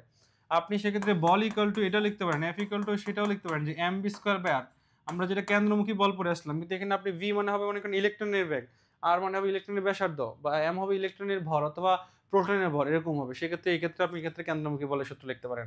আবার আপনি দেখেন 4 নাম্বার, আমরা একটু আগে সূত্র একটা শিখে আসছি যে E equal to F by Q. হ্যাঁ, যে একটা চার্জকে যখন তড়িৎ ক্ষেত্রের ভিতরে নিয়ে যাবো, সে যেই পরিমাণ বল দিবে তার নামে আমরা প্রাবল্য বলছি। তাহলে আমরা এখান থেকে আরেকটা সূত্র বলতে পারি যে ভাই তাহলে এফ ইকুয়াল টু কি বলা যায়, এফ ইকুয়াল টু কিন্তু কি কিউ ই বলা যায়। তাহলে দেখেন পরীক্ষা হলে কিন্তু আমার যদি পরীক্ষায় বল কথাটা বলে, বিশেষ করে কুলম্ব বল কথাটা যদি বলে, তাহলে আমাদের মাথায় অবভিয়াসলি এই সূত্রটা মাথায় আনতে হবে। অনেক সময় পরীক্ষা দেখবেন কম্বাইনলি কাজ করতে পারে। কম্বাইনলি মানে কি ভাই, যে আমাকে বলতে পারে যে ভাই দুইটাকে সমান সমান, যেমন আমরা এফ ইকুয়াল টু যেহেতু কিউ লিখছি, আবার F equal to M G তো লিখতে পারি, তাহলে আমরা এখান থেকে কিন্তু সূত্র বানাইতে পারি কি, যে এম জি ইকুয়াল টু কি কিউ ই লিখতে পারি। সো এখান থেকে আপনাকে যে কোনো একটা মিসিং দিয়ে রাখতে পারে, বলতে পারে ভাই তার ভর কত, তাহলে ভর যদি চাই তাহলে কি কিউ ই ডিভাইড বাই কত জি। আমাকে বলতে পারে ভাই তার হচ্ছে প্রাবল্য কত, তাহলে প্রাবল্য ইকুয়াল টু আপনি কি লিখতে পারেন যে ভাই এম জি ডিভাইড বাই কত কিউ। বলতে পারে তার চার্জ বের করো, তাহলে চার্জ ইকুয়াল টু কি লিখতে পারেন, তার চার্জ ইকুয়াল লিখতে পারেন কত F M G divide by কত ই। সো আলটিমেটলি দেখেন এগুলো অনেকগুলো সূত্র কি আপনি কি এখান থেকে বের করে নিয়ে আসতে পারেন। সো বল থেকে খুব বেশি পরীক্ষা দেখবেন নর্মাল কোশ্চেন হবে, বাট যদি ইন কেস অফ চাই তাহলে এই ক্ষেত্রে এটা দুইটা কম্বাইন্ড ফর্মটা আসতে পারে। আমরা একটু দেখি, বলেন তো এটা আনসার কি হবে আপনারা, কি বলছে দেখেন তো কোশ্চেনটা বলা হয়েছে যে দুইটি চার্জের মধ্যবর্তী দূরত্ব হচ্ছে হাফ গুণ করলে, হ্যাঁ মানে অর্ধেক করলে, সো এই ক্ষেত্রে মধ্যকর বলের পরিবর্তন কি হবে। তার মানে সরাসরি এখানে বাকি সবগুলো জিনিস হচ্ছে কনস্ট্যান্ট। আলটিমেটলি আপনার হচ্ছে দূরত্বের সাথে সম্পর্ক জানতে চেয়েছে। হ্যাঁ, সো আই হোপ আপনারা এটা সবারই জানা উচিত। বলেন এটা উত্তর বলেন, আপনাদের উত্তর এটা আমি চাচ্ছি, সহজ জিনিস। হ্যাঁ, সো যেহেতু আমরা জানি এফ প্রপোর্শনাল হচ্ছে কি D square, proportional D square নাকি 1/d স্কোয়ার, হ্যাঁ বর্গের ব্যস্তানুপাতিক। তাহলে এখানে আপনি চাইলে এটাকে এত পেছানো দরকার না, আপনি জাস্ট এই হাফ মানে ডি এর জায়গায় হাফ বসাবেন। আপনার যদি সমানুপাতিক ব্যস্তানুপাতিক ম্যাথ পরীক্ষা কখনো আসে, জাস্ট এরকমভাবে সিম্পলি আপনি জাস্ট যেটা পরিবর্তন চাবে ওটা নিয়ে এভাবে লিখবেন। আপনার ওইভাবে একাডেমিকে যেভাবে করছেন ওইভাবে করার দরকার নাই যে f2/f1 equal to d1/d2 whole square, ওরকম দরকার নাই। জাস্ট যেটা মান অর্ধেক করছেন সেটাকে আপনি এভাবে লিখবেন। তাহলে এটাকে দেখেন, আপনি এটাকে এটা লিখতে পারেন না যে 1/4, বাট এই 1/4 কে উল্টা দিলে আপনি কি লিখতে পারেন 4। তার মানে বোঝা গেছে এখানে আনসার কতক্ষণ হবে, আনসার হবে 4 গুণ। আচ্ছা এখানে তো একটু ভুল আছে মনে হয়, হ্যাঁ মধ্য দূরত্ব অর্ধেক করলে কত গুণ পরিবর্তন হবে, ঠিক আছে এখানে একটু ভুল আছে, এটা 4 হবে। হ্যাঁ আচ্ছা এটা 4 হবে, অথবা এই কোয়েশ্চেনটাতে 2 এর জায়গায় 3 হবে। হ্যাঁ এটা মনে করে একটু আমরা ঠিক করে নেই, মনে করেন এটা মনে কোয়েশ্চেনটা ঠিক করে, কারণ অপশন বলতেছে এখানে 3 হবে। হ্যাঁ অপশন বলতেছে এখানে 3 হবে, ঠিক আছে। সো আমরা যদি এখানে 3 দেই তাহলে আলটিমেটলি 3 দিলে এখানে আসবে 9। সো আলটিমেটলি আমাদের আনসার হবে 9 গুণ, মানে অপশন সঠিক হচ্ছে এ নাম্বারটা। হ্যাঁ আনসার তো না, ইয়েস হ্যাঁ আনসার আমার এখানে ছিল না, কারণ আমরা কোয়েশ্চেনটা একটু ভুল ছিল হয়তো। সো এখানে আলটিমেটলি 3 গুণ হলে আনসারটা হবে কি 9 গুণ। ওকে নেক্সট আমরা পরেরটা একটু দেখি, দেখেন কি বলছে। দুইটি চার্জ বলছে, একটা হচ্ছে Q1 একটা Q2, একটি ভ্যাকুয়ামে ডি দূরত্বে স্থাপন করা হয়েছে এবং তাদের মধ্যে ক্রিয়াশীল বল হচ্ছে F। ওকে বলছে যদি তাদের মধ্যকার চারপাশে ডাইইলেকট্রিক ধ্রুবকের মান 4 বিশিষ্ট, হ্যাঁ তার মানে ডাইইলেকট্রিক ধ্রুবক মানে বুঝছেন এই জিকটাকে যেটা আমি পড়াইছি, হ্যাঁ পরাবৈদ্যুতিক ধ্রুবক, এটাকে ইংলিশে বলা হচ্ছে কি ডাইইলেকট্রিক ধ্রুবক। হ্যাঁ মানে এটা হচ্ছে আলটিমেটলি কে। সো বলছে কে এর মানটা যদি 4 বিশিষ্ট পরিবর্তন করা হয় তবে নতুন বলের মান কেমন হবে, বলেন তো দেখি। প্রথম কথা হচ্ছে যে অনেকেই যেটা আনসার করতে পারেন সেটা হচ্ছে ভাই যে এই কে এর মানের পরিবর্তনের সাথে কি বলের মান পরিবর্তন হবে কিনা। হ্যাঁ এই সেন্স থেকে অনেকে হয়তো আনসার কি আসে দাগায় আসতে পারেন, এফই দাগায় দিতে পারেন, কারণ পরিবর্তন হবে না এরকমই অনেকে এখানে ধারণা করেন। কিন্তু না, আমরা তো একটু আগে বলে আসছি যে যেহেতু তড়িৎ বল কি করে মাধ্যমের উপর ডিপেন্ডেন্ট করে, তার মানে আপনি যখন নতুন একটা মাধ্যমে যাবেন সেই মাধ্যমের উপর ওটা অবশ্যই ডিপেন্ড করবে। মাধ্যমে আপনার কিন্তু বলে দিচ্ছে যে মাধ্যমে তার কে এর মানটা আছে 4। তাহলে আপনার এখানে সরাসরি যে সম্পর্কটা সেটা হচ্ছে একটু আগে শিখছিলেন যে এফ ইকুয়াল টু 1/4πε0 কে into Q1 Q2 divide by কত ডি স্কয়ার, এটা হচ্ছে আপনার মেইন সূত্র। তাহলে দেখেন আপনি এফ এর সাথে কে এর সম্পর্কটা কেমন, তাহলে এফ এর সাথে কে এর সম্পর্ক হচ্ছে কি ব্যস্তানুপাতিক। তার মানে আপনি যদি এটা আগে ছিল মনে করেন কে, এখন হয়ে গেছে 4k, তার মানে আলটিমেটলি দেখেন আপনার মানটা কত গুণ হয়ে যাবে 1/4 হয়ে যাবে। তার মানে আপনার বলের মানটা কমে সেটা কত দাঁড়াবে, আপনার বলের মানটা কমে সেটা হয়ে যাবে 1/4। হ্যাঁ ডি কেন বলতেছেন বলেন, তার মানটা কিন্তু, কারণ আমাকে তো এমনটা বলে নাই যে ভাই আমার 1/4 করে ফেলছি তারপরে 4 গুণ বলা যাবে না। হ্যাঁ এটা আলটিমেটলি হবে কি 1/4 হবে। তার মানে আমি এটাকে চলে এইভাবে লিখতে পারি, দেখেন যে F2 ডিভাইড বাই কত F1 অথবা আমরা এটাকে লিখতে পারি কি k1 ডিভাইড বাই কত k2। ওকে, এখন দেখেন আপনার k1 আগে মনে করেন k ছিল, আপনি এখানে এটাকে এই যে বলছেন নতুন ভাবে আপনি বৃদ্ধি করে 4k করছেন, মানে 4 গুণ করছেন, তাহলে এটা কত হয়ে গেল 4k হয়ে গেল না? তাহলে k কাটাকাটি, তাহলে কত থাকতেছে 1/4। সো তাহলে আমরা কি লিখতে পারি এই f2 ইকুয়াল টু f1 টা যদি ওই পাশে দিয়ে দেই তাহলে কি যে f1 ডিভাইড বাই কত 4, আর f1 মানেই তো f, দ্যাটস মিন আমাদের আনসারটা হয়ে যাবে কত f/4। ওকে, কি জানি রং আনসার দিলেন তানজিনা, ডি নাম্বার আনসার দিয়েছেন, আশা করি বুঝতে পারছেন এখন। আনসারটা আশা করি এখন বুঝতে পারছেন যে কেন আনসার ডি হবে না, আনসার হবে কি সি নাম্বার। ঠিক আছে, কারণ যেহেতু আপনি এটাকে 4 করেছেন, সো দ্যাটস এটা 1/4 হয়ে যাবে। দেন এটা একটু দেখেন সবাই, এটা কি হবে বলেন। বলা হয়েছে যে ভাই দুটি সমান চার্জ, মাইন্ড ইট, দুইটা সমান চার্জ, মানে চার্জ যে দুইটা আছে দুইটা মানই আছে সমান। বলা আছে তাদের দূরত্ব অর্ধেক করছেন, তো তাদের দূরত্ব অর্ধেক করা হলে চার্জ দুটি মান কমিয়ে অর্ধেক করা হলো। দুটি সমান চার্জ, মধ্যবর্তী দূরত্ব অর্ধেক করা হয়েছে এবং চার্জ দুটির মানও কি করছেন আপনি, তার মানও কমিয়ে তারা অর্ধেক করে ফেলছেন। তাহলে বলের মান কেমন পরিবর্তন হবে বলেন, বলের মানটা তাহলে কেমন পরিবর্তন হবে? আমি আবারও বলতেছি, এমসিকিউতে একটা গুরুত্বপূর্ণ টেকনিক হচ্ছে, বিশেষ করে অ্যাডমিশনে কিন্তু আপনি একটা ম্যাথের জন্য খুব হলেও আপনি 30 থেকে 40 সেকেন্ড সময় পাবেন হাইস্ট। সো 40 সেকেন্ড সময়ের মধ্যে আপনাকে ম্যাথ করতে পারেন। আপনি যদি ওই যে আদিমকালের যে যুগ আছে যেটা একাডেমিক করে আসছেন ওই করলে কিন্তু হবে না, আপনাকে একটু মানে অ্যাডভান্স হইতে হবে। কিভাবে? আপনি দেখেন, আপনি সূত্র শিখছেন এফ প্রপোর্শনাল, আমি লিখলাম just q1 q2 divide by D square, কারণ এখানে তো এই সম্পর্কগুলাই বলা হয়েছে, এই যে দূরত্বের ব্যাপারটা আছে আর হচ্ছে কি চার্জের মানের ব্যাপারটা আছে। দ্যাটস আমি এখানে দূরত্ব আর চার্জের মান নিছি, এখানে কিন্তু পারমিটিভিটি ওইগুলো বলা নাই, দ্যাটস আমি ওটার সাথে সম্পর্ক নিব না।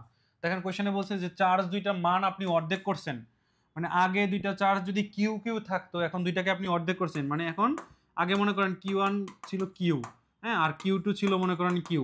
সো এখন কি হবে, এটা আলটিমেটলি কি আগের থেকে আরো অর্ধেক করে ফেলছেন, এটাও কি Q/2 হয়ে যাবে, এটাও কি Q/2 হয়ে যাবে। তাহলে আমি এখানে নতুন করে মনে করেন f প্রাইম ইকুয়াল টু কি লিখতে পারি, Q1 এর জায়গায় লিখবো হচ্ছে Q/2, এখানে লিখবো কত Q/2।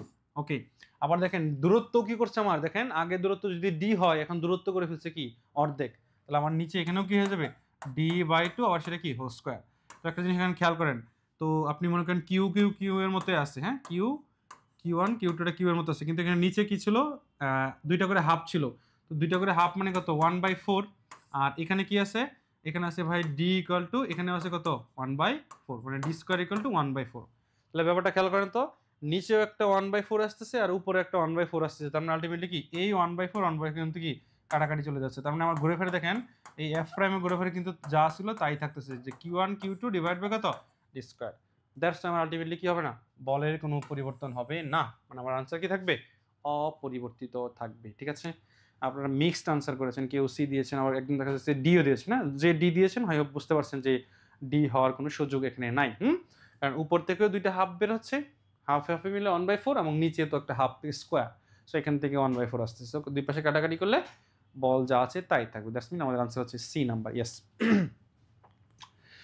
তারপর দেখেন বলা হয়েছে তড়িৎ বল, হ্যাঁ, তড়িৎ বল বলা হয়েছে। তড়িৎ বল কি বলা হয়েছে, যে এরকম আপনার হাতে দুইটা নিউক্লিয়াসে দুইটা প্রোটন আছে, হ্যাঁ, প্রোটন, সো দুইটা প্রোটন আছে, দুইটা প্রোটনে আপনার দূরত্ব দেওয়া আছে, বলছে তাদের মধ্যে বৈদ্যুতিক বলের মান, মানে তড়িৎ বলের মান বের করতে হচ্ছে, কুলম্ব বল। তাহলে আমরা এটা বের করি, তাহলে F equal to C into Q1 Q2 divide by কত ডি স্কয়ার। এই ম্যাথটার কেমন কিছু না, এটাকে জাস্ট আপনার ক্যালকুলেশন পাওয়ারটা কেমন সেটা দেখতে চাইছে, কারণ এই ম্যাথের যে কনসেপ্ট এটা সবাই ভালোভাবে জানেন, হ্যাঁ। তো আমরা সি এর মানটাকে বসাই, তাহলে 9 ইন্টু কত 10⁻⁹। ওকে, দেখেন চার্জ কার চার্জ বলছে, দেখেন তো প্রোটনের চার্জ, সরি প্রোটন, হ্যাঁ প্রোটন বলছে, তাহলে এখানে চার্জটা কি প্রোটনের চার্জে নিতে হবে না? তো আমরা প্রোটনের চার্জ কত দেখি বলেন, প্রোটনের চার্জটা আলটিমেটলি ইলেকট্রনের চার্জটা প্রোটনের চার্জ তো তাই, বাট একটা জাস্ট প্লাস হবে আর কি, হ্যাঁ। তাহলে এখানে কত লেখা যায় যে 1.6 ইন্টু কত 10⁻⁻ কত -19, এবং সেটা কি হোল স্কয়ার, হ্যাঁ। আর নিচে হচ্ছে দূরত্ব ডি, ডি মানে কত আছে, ডি আছে ভাই 4 ইন্টু 10⁻⁻ কত -15, সেটা কি আবার হোল স্কয়ার। আমরা জাস্ট একটু ক্যালকুলেশনটাকে সহজ করি, তাহলে 9 ইন্টু 10⁻⁹। ওকে, খেয়াল করেন এখানে কিন্তু আমরা 1.6 যেটা আছে না, দেখেন আমরা এই 1.6টাকে আমি চাইলে এরকম 16 লিখতে পারি, দেখেন 16 ইন্টু 10⁻⁻20 লিখতে পারি, কোনো সমস্যা নাই। কিন্তু আমরা চাইলে এই 1.6কে আমরা 16 লিখতে পারি, মানে আমি একটা ডানে পাঠা দিচ্ছি, যার ফলে -19টা -20 হয়ে গেছে। এখন বলতে পারেন ভাই আপনি এই কাজটা কেন করছেন, আমার ক্যালকুলেশনে সুবিধা হবে এই কাজটা করলে। দেখেন কীভাবে সুবিধা আমি দেখাচ্ছি। সো আমরা দেখেন এক্ষেত্রে তাহলে আমি 16, তাহলে আমার 16 ইন্টু 10⁻⁻20, আবার আমি কি লিখবো 16 ইন্টু 10⁻⁻ কত -20, কারণ যেহেতু এটার উপর একটা আবার কি আছে স্কোয়ার আছে, তার মানে এটা 2 বার গুণ হচ্ছে। ওকে, আর নিচে যে পাওয়ারটা আছে দেখেন 4 × 10⁻15, তাহলে 4 4 16 আর 15 কে জাস্ট যদি আপনি দ্বিগুণ করেন তাহলে নিচেরটা গুণ আসলে কত -30।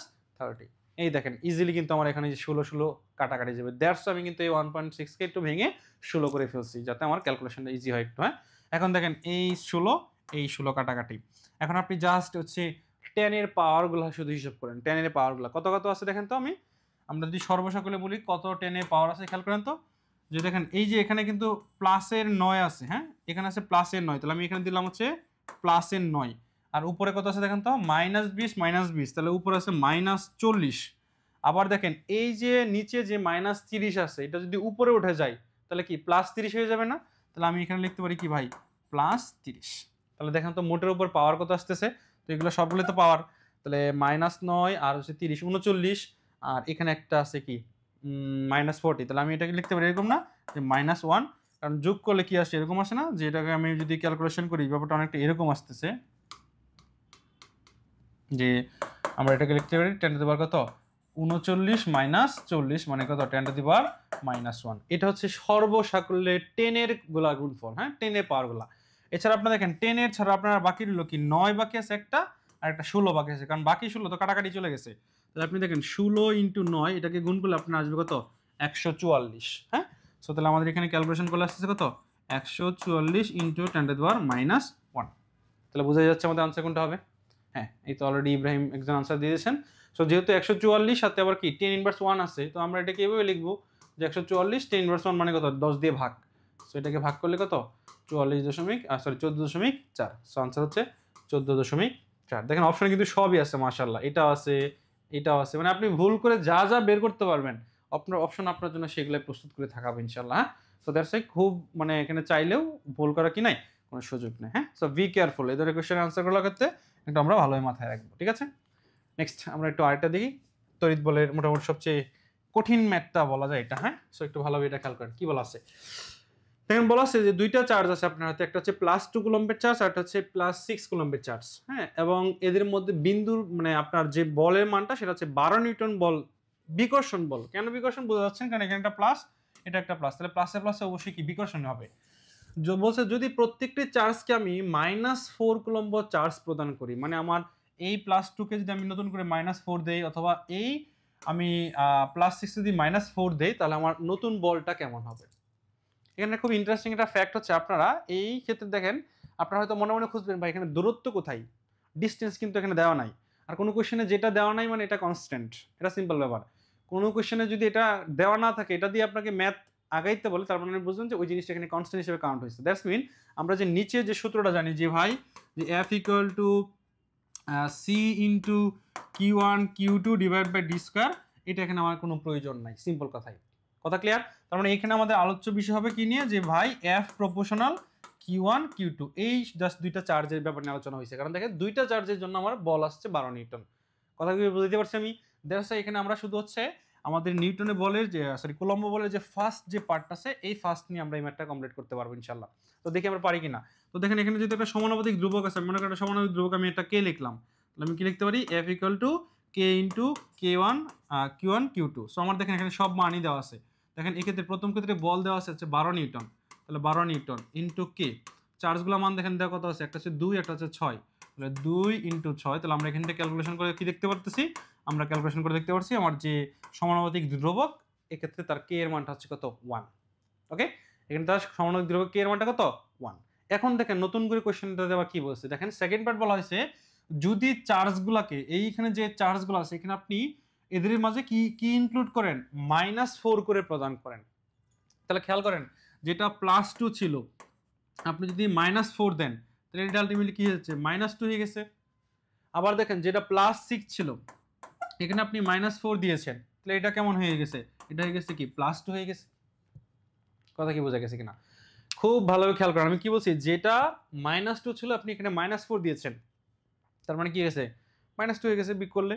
আবার যেটা +6 ছিল এখানে আপনি -4 দিয়েছেন, সেটা কি গেছে +2 হয়ে গেছে। সো আপনাকে এখন কিন্তু ওই বলটাই বের করতে বলছি, মানে তাহলে আমরা কি সিম্পল আমরা F প্রাইম = কি লিখবো K × Q1 Q2। হ্যাঁ, সো আমরা K এর মানটা অলরেডি পাইছি, এখান থেকে K এর মান হচ্ছে 1, আর Q1 কত আছে দেখেন তো, এই যে Q1 আছে 2 আর Q2 আছে 2, আমি 2 লিখলাম আর 2 লিখলাম, দেখেন এখানে মাইনাস চিহ্ন এখানে প্লাস চিহ্ন, তাহলে প্লাসে মাইনাসে কি মাইনাস না, তাহলে আমরা বুঝতে পারতেছি এটা অবশ্যই একটা কি আকর্ষণধর্মী বল হবে। হ্যাঁ, যদি এটাও প্লাস থাকতো এটাও প্লাস থাকতো তাহলে প্লাসে প্লাসে প্লাস থাকতো, তাহলে সেটা বুঝতাম বিকর্ষণ। কিন্তু যেহেতু এখানে সামনে মাইনাস আছে এখানে প্লাস আছে, তাহলে প্লাস মাইনাসে মাইনাস, তার মানে এটা আলটিমেটলিও কি মাইনাস, মানে কি আকর্ষণধর্মী বল। তার মানে আমার আনসারটা হবে কত 4 নিউটন আকর্ষণধর্মী বল। হ্যাঁ, 4 নিউটন আকর্ষণধর্মী বল। হ্যাঁ, আচ্ছা একজন মানে ইব্রাহিম বলছেন এ নাম্বার না, ইব্রাহিম আনসারটা ঠিক আছে 4 নিউটন, কিন্তু কোশ্চেনে এটাও খেয়াল করতে হবে যেটা কি আকর্ষণধর্মী নাকি বিকর্ষণধর্মী। যেহেতু আমাদের মোটের উপর সামগ্রিক প্লাস মাইনাস আসতেছে, সো প্লাস মাইনাসের জন্য প্লাস মাইনাসে কি মাইনাস, দ্যাটস ওয়াই মাইনাস দ্বারা আমরা বুঝবো কি এটা একটা আকর্ষণধর্মী বল। ঠিক আছে, সবাই কি ক্লিয়ার? এই ম্যাথটা একটু জটিল হলো, ম্যাথটা খুব কনসেপচুয়াল এবং খুবই ইম্পর্টেন্ট একটা ম্যাথ। সবাই কি এটা বুঝতে পেরেছেন? সবাই কি ম্যাথটা ক্লিয়ার করে একটু কমেন্ট করে জানাবেন। হ্যাঁ, সবাই কি ম্যাথটা ক্লিয়ার? ওকে ফাইন, ঠিক আছে। ওকে নেন লাস্ট ম্যাথ এই টপিকের। হ্যাঁ, মানে তড়িৎ বলে লাস্ট ম্যাথ। দেখেন এটা একটু আপনারা ট্রাই করেন।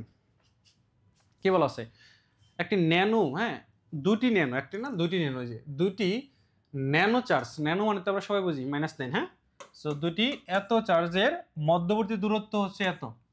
ওকে, তো বলা হয়েছে তাদের ক্রিয়াশীল বলের মানটা তাহলে কেমন হবে। সো সিম্পল আমরা জানি ভাই F equal to C, C এর মানটা সবাই জানেন সেটা কত 10⁻৯, এবং দুইটা চার্জ আছে, দুইটা চার্জের মানই কত আছে বলছি 10⁻৯, তাহলে উপরে আছে 10⁻৯ এবং সেটা কিন্তু আবার হোল স্কোয়ার, কারণ দুইটা চার্জের মান যেহেতু সমান। হ্যাঁ, তাহলে আমরা Q1 ইন্টু Q2 গুণ করলে কি কিউ স্কোয়ার হবে, কারণ দুইটা চার্জের মান যেহেতু সমান আছে। আর নিচে যে দূরত্ব আছে সেটাও দেখেন কত 10⁻৯ হোল স্কোয়ার। সো আলটিমেটলি দেখেন এখানে কাটাকাটি করলে আলটিমেটলি কি ঘুরে ফিরে এই মানটাই শুধু থাকবে, যে 9 ইন্টু 10⁻৯ এবং একক হবে নিউটন। সো আমাদের আনসার হচ্ছে 9 ইন্টু 10⁻৯ নিউটন। সো এটা হচ্ছে আনসার। একটা জিনিস আমি একটু বলে দিই, এই ধরনের কোয়েশ্চেনগুলোতে আপনাকে ছোট্ট ঝামেলা করতে পারে। অনেক সময় দেখুন অপশনের শুরুতে এটাই আছে 9 ইন্টু 10, কিন্তু এখানে আর নিউটন নাই। এখানে মনে করেন এককটা এরকম দেওয়া থাকবে যে newton metre square per coulomb square. আবার দেখবেন অপশন ডি তে আবার এই যেখানে পাওয়ার 9 দিয়ে এখানে আবার শুধু নিউটন দেওয়া আছে, তাহলে আনসার কিন্তু হবে যেটা একক নিউটন আছে। সো এই কোয়েশ্চেনগুলো কিন্তু পরীক্ষায় ভুল হয়। আমি বলতে পারেন ভাই এটা তো খুব সিলি জিনিস, কিন্তু না, পরীক্ষা এটাই ভুল করবেন আপনি। এই এতটুকু ফার্স্ট পার্ট দেখে আপনি আনসার অনেক সময় বৃত্ত বড় করা শুরু করেন অনেকে এইভাবে, কিন্তু তখন আপনি বাম পাশে এটা খেয়াল করেন না। সো এটা খেয়াল করতে হবে যে পাশে এককটা আসলে কি দেওয়া আছে। হ্যাঁ, সো আমাদের এটা আনসার হচ্ছে কি এ নাম্বার। ঠিক আছে, আপনারা অনেকেই সঠিক আনসার দিচ্ছেন, সো আনসার হচ্ছে এ। ওকে ফাইন, সো এখন আমরা আলোচনা করবো হচ্ছে তড়িৎ বিভব নিয়ে। হ্যাঁ, খুবই ইম্পর্টেন্ট একটা পার্ট। হ্যাঁ, তড়িৎ বিভব থেকে আমরা এখান থেকে বলতে পারি একটা কোয়েশ্চেন আসার সম্ভাবনা খুবই খুবই মানে প্রবল। হ্যাঁ, আচ্ছা, সো তড়িৎ বিভবের সূত্র আমরা নিশ্চয়ই সবাই জানি। তড়িৎ বিভব কি, ভাই একটা সূত্র হচ্ছে নর্মাল হচ্ছে V equal to W by Q, and আরেকটা সূত্র হচ্ছে ভাই সিম্পল যে ভি ইকুয়াল টু হচ্ছে কি, আমরা এটা লিখতে পারি যে ভি ইকুয়াল টু হচ্ছে ইডি। হ্যাঁ, অ্যান্ড আরেকটা খুব জেনারেল সূত্র হচ্ছে ভাই যে V equal to C into Q divide by কত আর, এটা বলা যায়। হ্যাঁ, অ্যান্ড সবচেয়ে জনপ্রিয় যে সূত্রটা এখন বিশেষ করে ঢাকা ইউনিভার্সিটির জন্য সবচেয়ে বেশি গুরুত্বপূর্ণ সেটা হচ্ছে যে ভাই আমরা 4 নাম্বার যে সূত্র লিখবো সেটা হচ্ছে V equal to minus E into D x বা ডিআর। দ্যাটস মিন আমরা যদি প্রাবল্যকে ইন্টিগ্রেশন করি কার সাপেক্ষে, ডিএক্স মানে সরণের সাপেক্ষে, সেটা ডিএক্স হইতে পারে, সেটা ডিআরও হইতে পারে, মানে এক কথায় সরণ দিয়ে যা যা প্রকাশ করতে পারে এক্স ওয়াই জেড আর যা যা সরণ হইতে পারে। সো এগুলোর সাপেক্ষে যখন আমি প্রাবল্যকে ইন্টিগ্রেশন করবো, মাইন্ড ইট ইন্টিগ্রেশন, এবং সামনে অবশ্যই একটা নেগেটিভ চিহ্ন দিতে হবে, কারণ আমরা জানি বিভবের মানটা অলওয়েজই নেগেটিভ হয় ম্যাক্সিমাম ক্ষেত্রে, এবং এটা সর্বোচ্চ মান হচ্ছে 0 এবং সেটা হচ্ছে অসীমে। দ্যাটস ওয়াই বিভবের মান সবসময় ম্যাক্সিমাম ক্ষেত্রে ঋণাত্মক আনসার করে থাকি আমরা। সো এই মানটা যদি ঋণাত্মক হয়ে থাকে এই জন্য আমরা পরীক্ষায় বলবো যে বিভবের, এক কথায় প্রাবল্যের ঋণাত্মক ইন্টিগ্রেশনকে আমরা বলবো হচ্ছে কি বিভব। আপনি চাইলে পরীক্ষায় আপনারা এটা ঠিক উল্টাটা পড়ছেন আর কি। হ্যাঁ, আপনারা পড়ছেন এটা যে E equal to minus DB by D বা ডিআর, অথবা শিখছেন ডিবি বাই ডিএক্স। মানে কি আপনারা সরাসরি পড়ছেন এটা যে বিভবের ঋণাত্মক অন্তরীকরণটা বলা হয় কি প্রাবল্য। হ্যাঁ, সো বিভবের যদি ঋণাত্মক অন্তরীকরণটা প্রাবল্য বলা হয় তাহলে আমি কি সরাসরি সূত্রটা এটা লিখতে পারবো না যে DB equal to minus E into DR আর আর গুণ করে লিখতে পারবো। সো আমি জাস্ট উভয় পক্ষে দুটো ইন্টিগ্রেশন চিহ্ন দিয়ে দিলাম, তাহলে অনেকগুলা ক্ষুদ্র ক্ষুদ্র ডিবি মিলে কি হয়ে যাবে ভি, আর সামনে থাকতেছে কি ই ইন্টু ডিআর। এই জন্য আমরা বলতে পারি যে প্রাবল্যকে যদি আমরা সরণের সাপেক্ষে বা দূরত্বের সাপেক্ষে ইন্টিগ্রেশন করি তাহলে আমরা হচ্ছে বিভব পেয়ে যাব। সো আমরা বিভবের বেসিক সূত্র হচ্ছে 4টা মাথায় রাখবো, কিন্তু পরীক্ষা এতটা সহজভাবে আসবে না।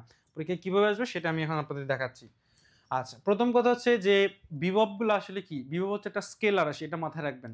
তাই এই জন্য বিভবের ম্যাথ করতে গেলে আপনার হচ্ছে দিক নিয়ে আপনার কোনো টেনশন কাজ করবে না। আই হোপ আর যদি প্রাবল্য ম্যাথ করতে চান তখন আপনার মানের পাশাপাশি দিকও ভাবতে হবে। হ্যাঁ, সো এই দুইটা জিনিস মাথায় রাখবেন। এখন এখানে বেশ কিছু পয়েন্ট আউট আমি করে দিচ্ছি আপনাকে। প্রথম মনে করেন একটা সরল রেখা আছে, এখানে একটা চার্জ মনে করেন Q1, এখানে একটা চার্জ মনে করেন Q2। আপনাকে বলা হলো যে এই পয়েন্টে তার বিভব কত, মাঝখানে পয়েন্টে তার বিভব কত। আর আমি ধরলাম যে এখানে তার সবটা দূরত্ব হচ্ছে D, সবটা দূরত্ব হচ্ছে কত D। তাহলে আমি বলছি বিভব যেহেতু এখানে একটা স্কেলার আসে, তার মানে শুধু মানের ব্যাপার, এখানে কোনো দিক ব্যাপার নাই যে কোন দিকে কে কাজ করতেছে ফাইনালি, ওটা চিন্তা করার দরকার নাই। খেয়াল করেন এখানে ফাইনালি কয়টা কাজ করতেছে, এখানে এই Q1 একটা বিভব দিবে, এই Q2 একটা বিভব দিবে। তাহলে আমি এখানে বলতে পারি যে এই মাস পয়েন্টে তারা বিভব কাজ করবে হচ্ছে দুইটা, একটা হচ্ছে V1, একটা হচ্ছে কি V2। যেহেতু আমরা বিভবের কমন সূত্র জানি যে ভাই V ইকুয়াল টু হচ্ছে C ইন্টু কত Q ডিভাইড বাই R। তাহলে খেয়াল করেন এই যে তার এতটুকু ডিস্টেন্স কিন্তু R, এ আর যা হবে এ আর কিন্তু হবে কি তাই, কারণ যেহেতু এটা একদম মধ্যবিন্দুতে কাজ করতেছে। কথা কি বুঝতে পারছি আমরা?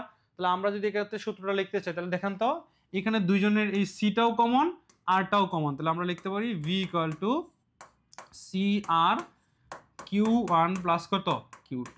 সো পরীক্ষা যদি কখনো আপনাকে বলে যে একটা সরল রেখার মধ্যবিন্দুতে বিভব বের করো, তাহলে সূত্র হচ্ছে V equal to C by R Q1 plus কত Q2। যেক্ষেত্রে R মানে তো অলরেডি আপনারা বুঝতেছেন যে R মানে কি ওই যে সরল রেখা যে দূরত্ব আছে এটাকে 2 দিয়ে ভাগ, কারণ যেহেতু মাঝখানে পড়েছে। তো সরল রেখার দূরত্ব যদি D হয় তাহলে এটাকে 2 দিয়ে ভাগ করলে আমাদের কি ব্যাসার্ধ আর এর মানটা চলে আসবে। সো এটা হচ্ছে একদম জেনুইন একটা ফর্মাল অ্যাপ্রোচ, খুবই সহজ একটা অ্যাপ্রোচ। এটা একটা অ্যাপ্রোচে পরীক্ষা আসতে পারে। আবার দেখেন এই জিনিসটা আপনাকে পরীক্ষায় এভাবেও উপস্থাপন করতে পারে যে আপনাকে এটা একটা ত্রিভুজের মতো করে বলে দিতে পারে। সো এখানে একটা চার্জ আছে Q1, এখানে একটা চার্জ আছে Q2, এখানে একটা চার্জ আছে Q3। আপনাকে বলা হবে এটা একটা সমবাহু ত্রিভুজ। হ্যাঁ, সমবাহু ত্রিভুজ মনে করেন, তাহলে এটা বাহু এ, এটা বাহু এ, এটা এ বাহু এ। আপনাকে বলা হবে তাহলে এই মধ্যবিন্দুতে তাহলে তার বিভব কত। তাহলে আগে ছিল একটা সরল রেখা, সরল রেখা বলে মাঝখানে চিন্তা করছেন। সো এখন যদি বলে ত্রিভুজের ভারকেন্দ্র বা ভরকেন্দ্র, তাহলে তাহলে এটা একটা বিভব, এটার একটা বিভব, এটার একটা বিভব, তাহলে টোটাল কিন্তু তার তিনটা বিভব কাজ করবে। তাহলে আমি কিন্তু এখানে সূত্র লিখবো কি এরকম যে V equal two V1 plus V2 plus কত V3। সিমিলার দেখেন এখানে দেখেন সবার যে দূরত্বটা মানে সবার তার ব্যাসার্ধটা সেম না, এ আর সবার কিন্তু ব্যাসার্ধ দেখেন সেম। তো সবার যদি ব্যাসার্ধ সেম হয় তাহলে আমি এই ক্ষেত্রে কি করতে পারি, সেম আগের মতো যে সি আর আর সবার কমন যাচ্ছে, তাহলে আমি এখান থেকে কি লিখতে পারি, আমি লিখতে পারি যে সি ডিভাইড বাই আর বাকি তিনটা চার্জের যোগফল Q1 Q2 প্লাস কত Q3। ওকে, কারণ যেহেতু তিনটা চার্জের জন্য কাজ করছে তাহলে তিনটা চার্জের কি যোগফল। কিন্তু ঝামেলা হচ্ছে একটাই যে আমরা এই টাইপের ম্যাথে ভাই হচ্ছে আমাদের আর এর মানটা আমরা মানে বুঝতে সমস্যা হয়, বা আর এর মানটা কোশ্চেনে দেওয়া থাকে না। সো আর এর মানটা তাহলে আমরা বের করতে পারি। এক্ষেত্রে একটা শর্টকাট মাথায় হচ্ছে যে পরীক্ষা যদি সমবাহু ত্রিভুজ বলে, হ্যাঁ সমবাহু ত্রিভুজ যদি, এবং পরীক্ষায় ম্যাক্সিমাম ক্ষেত্রে এটাই দেওয়া থাকবে যেহেতু এমসিকিউ কোশ্চেন। হ্যাঁ, তো সমবাহু ত্রিভুজের ক্ষেত্রে তার আর বের করার সূত্র হচ্ছে a/√3। শর্টকাট সবাই একটু খুব ভালোভাবে এটা লিখে রাখেন যে সমবাহু ত্রিভুজের ক্ষেত্রে তার যদি ত্রিভুজের তার ব্যাসার্ধ বের করতে বলে, সমবাহু ত্রিভুজের যদি ব্যাসার্ধ বের করতে বলে তার সূত্র হচ্ছে r ইকুয়াল টু a/√3। হ্যাঁ, এটা আমরা অনেকটা হচ্ছে ওই যে ত্রিভুজের পরিকেন্দ্র পড়ছি না, ওই ত্রিভুজকে যদি একটা চারপাশে একটা বৃত্ত কল্পনা করি তাহলে ওই বৃত্তের যে ব্যাসার্ধ আর আসবে সেটাকে আমরা ক্যালকুলেশন করে আমরা খুব সহজে এ বা মানে r ইকুয়াল টু a/√3 আনতে পারবো। যেহেতু আমার হচ্ছে এমসিকিউ, তো আমি আর বের করার জন্য আলাদাভাবে কোনো ম্যাথ করার কোনো সুযোগ নাই। সো এটা আমাকে সরাসরি মাথায় রাখতে হবে যে সমবাহু ত্রিভুজের ব্যাসার্ধ আর বের করার সূত্র কি a/√2। সো আমাকে ফার্স্ট অফ অল এই দুইটা অ্যাপ্রোচ মাথায় রাখতে হবে, ঠিক আছে। এরপর 3 নাম্বার অ্যাপ্রোচ। 3 নাম্বার অ্যাপ্রোচ হচ্ছে এখন এটা হয়ে যাবে বর্গ। বর্গ হয়ে যাবে। সো বর্গের পরীক্ষায় দুইভাবে কোশ্চেন থাকতে পারে। একটা কোশ্চেন থাকতে এরকম যে ভাই Q1 এটা হচ্ছে একটা Q2 এন্ড এটা হচ্ছে একটা Q3। আপনাকে বলা হবে ভাই এই পয়েন্টে বিভবটা বের করেন, 4 নাম্বার পয়েন্টে বিভব বের করেন। ওকে, সো বর্গের মনে করেন প্রত্যেক বাহুর মান হচ্ছে এ এ এবং হচ্ছে এ। বলা হবে তাহলে 4 নাম্বার পয়েন্টে বিভব বের করেন চতুর্থ বিন্দুতে। আমি কিন্তু এটা বলতেছি না যে চতুর্থ বিন্দুতে বিভব কত হলে শূন্য হবে, এটা আরেকটা অ্যাপ্রোচ দেখাবো। জাস্ট এখানে বলতেছে এই বর্গের চতুর্থ কোনো বিন্দুতে বিভব বের করেন। তাহলে একটা জিনিস খেয়াল করেন, যদি চতুর্থ কোনো বিন্দুতে আমাকে বিভব বের করতে বলে টোটাল তাহলে কয়টা বিভব কাজ করতেছে বলেন তো? একটা হচ্ছে এই যে এই চার্জ একটা বিভব কাজ করবে এই চার্জের জন্য, একটা হচ্ছে এই চার্জের জন্য একটা বিভব কাজ করবে, আর একটা হচ্ছে কি এই চার্জের জন্য একটা বিভব কাজ করবে। এখন একটা মজার ব্যাপার দেখেন, এখানে সবার দূরত্ব কিন্তু কি দেওয়া আছে, বাই রেসপন্স কিভাবে করব, আপনারা কিসের রেসপন্সের কথা বলতেছেন? আপনাদের রেসপন্সের অপশন দেখেন একটা এই মতো যে কমেন্ট করা। ওকে, হ্যাঁ একমাত্র এখানে আপনারা এখন এই মুহূর্তে যদি কোনো জিনিস না বুঝতে পারেন অথবা বুঝতে সমস্যা হয়, যদি বলতে রিপিট করার প্রয়োজন আছে তাহলে আপনারা এখানে কমেন্ট করতে পারবেন, ঠিক আছে। একজন আবার হ্যান্ড তুলে রাখছেন। ওকে, তানভীর ইসলাম হান্নান কিছু বলবেন কি? আপনি যদি বলতে চান তাহলে কমেন্টে লেখেন। হ্যাঁ, আমার সামনে আমি কমেন্টগুলো দেখতে পাচ্ছি আপনাদের। ওকে, ঠিক আছে। সো যেটা বলা হচ্ছিল তাহলে, সো এই ক্ষেত্রে যে তোমার তিনটা চার্জ আছে, সো তিনটা চার্জ যদি থাকে তাহলে আমাকে বলা হয়েছে যে এখানে তার ভাই ইয়াটা কত আমার, হ্যাঁ, যে বিভবটা কত। তাহলে আমি বললাম যে এখানে প্রত্যেকটা চার্জে একটা করে বিভব দিবে। তো এখন আসেন কোন বিভব কোন দিক দিয়ে কাজ করবে, যেহেতু এই বিভব তাহলে এর একটা সরাসরি রাস্তা হচ্ছে এটাই, তাহলে এই ক্ষেত্রে তার আর এর মান হচ্ছে এটা ব্যাসার্ধ। আবার দেখেন এই Q2 যে চার্জ আছে এটা হচ্ছে এই দিক দিয়ে সরাসরি কাজ করছে, তাহলে এটারও কিন্তু ব্যাসার্ধ হচ্ছে কি এটা। কিন্তু এই Q1 যে চার্জটা আছে এটা কিন্তু এরকম ভাবে ঘুরে এসে কাজ করবে না, সে কিন্তু সরাসরি সরণ বরাবর কাজ করবে। দ্যাটস তার সরণ কিন্তু এই রাস্তাটা। কথা খুব ভালোভাবে খেয়াল করেন।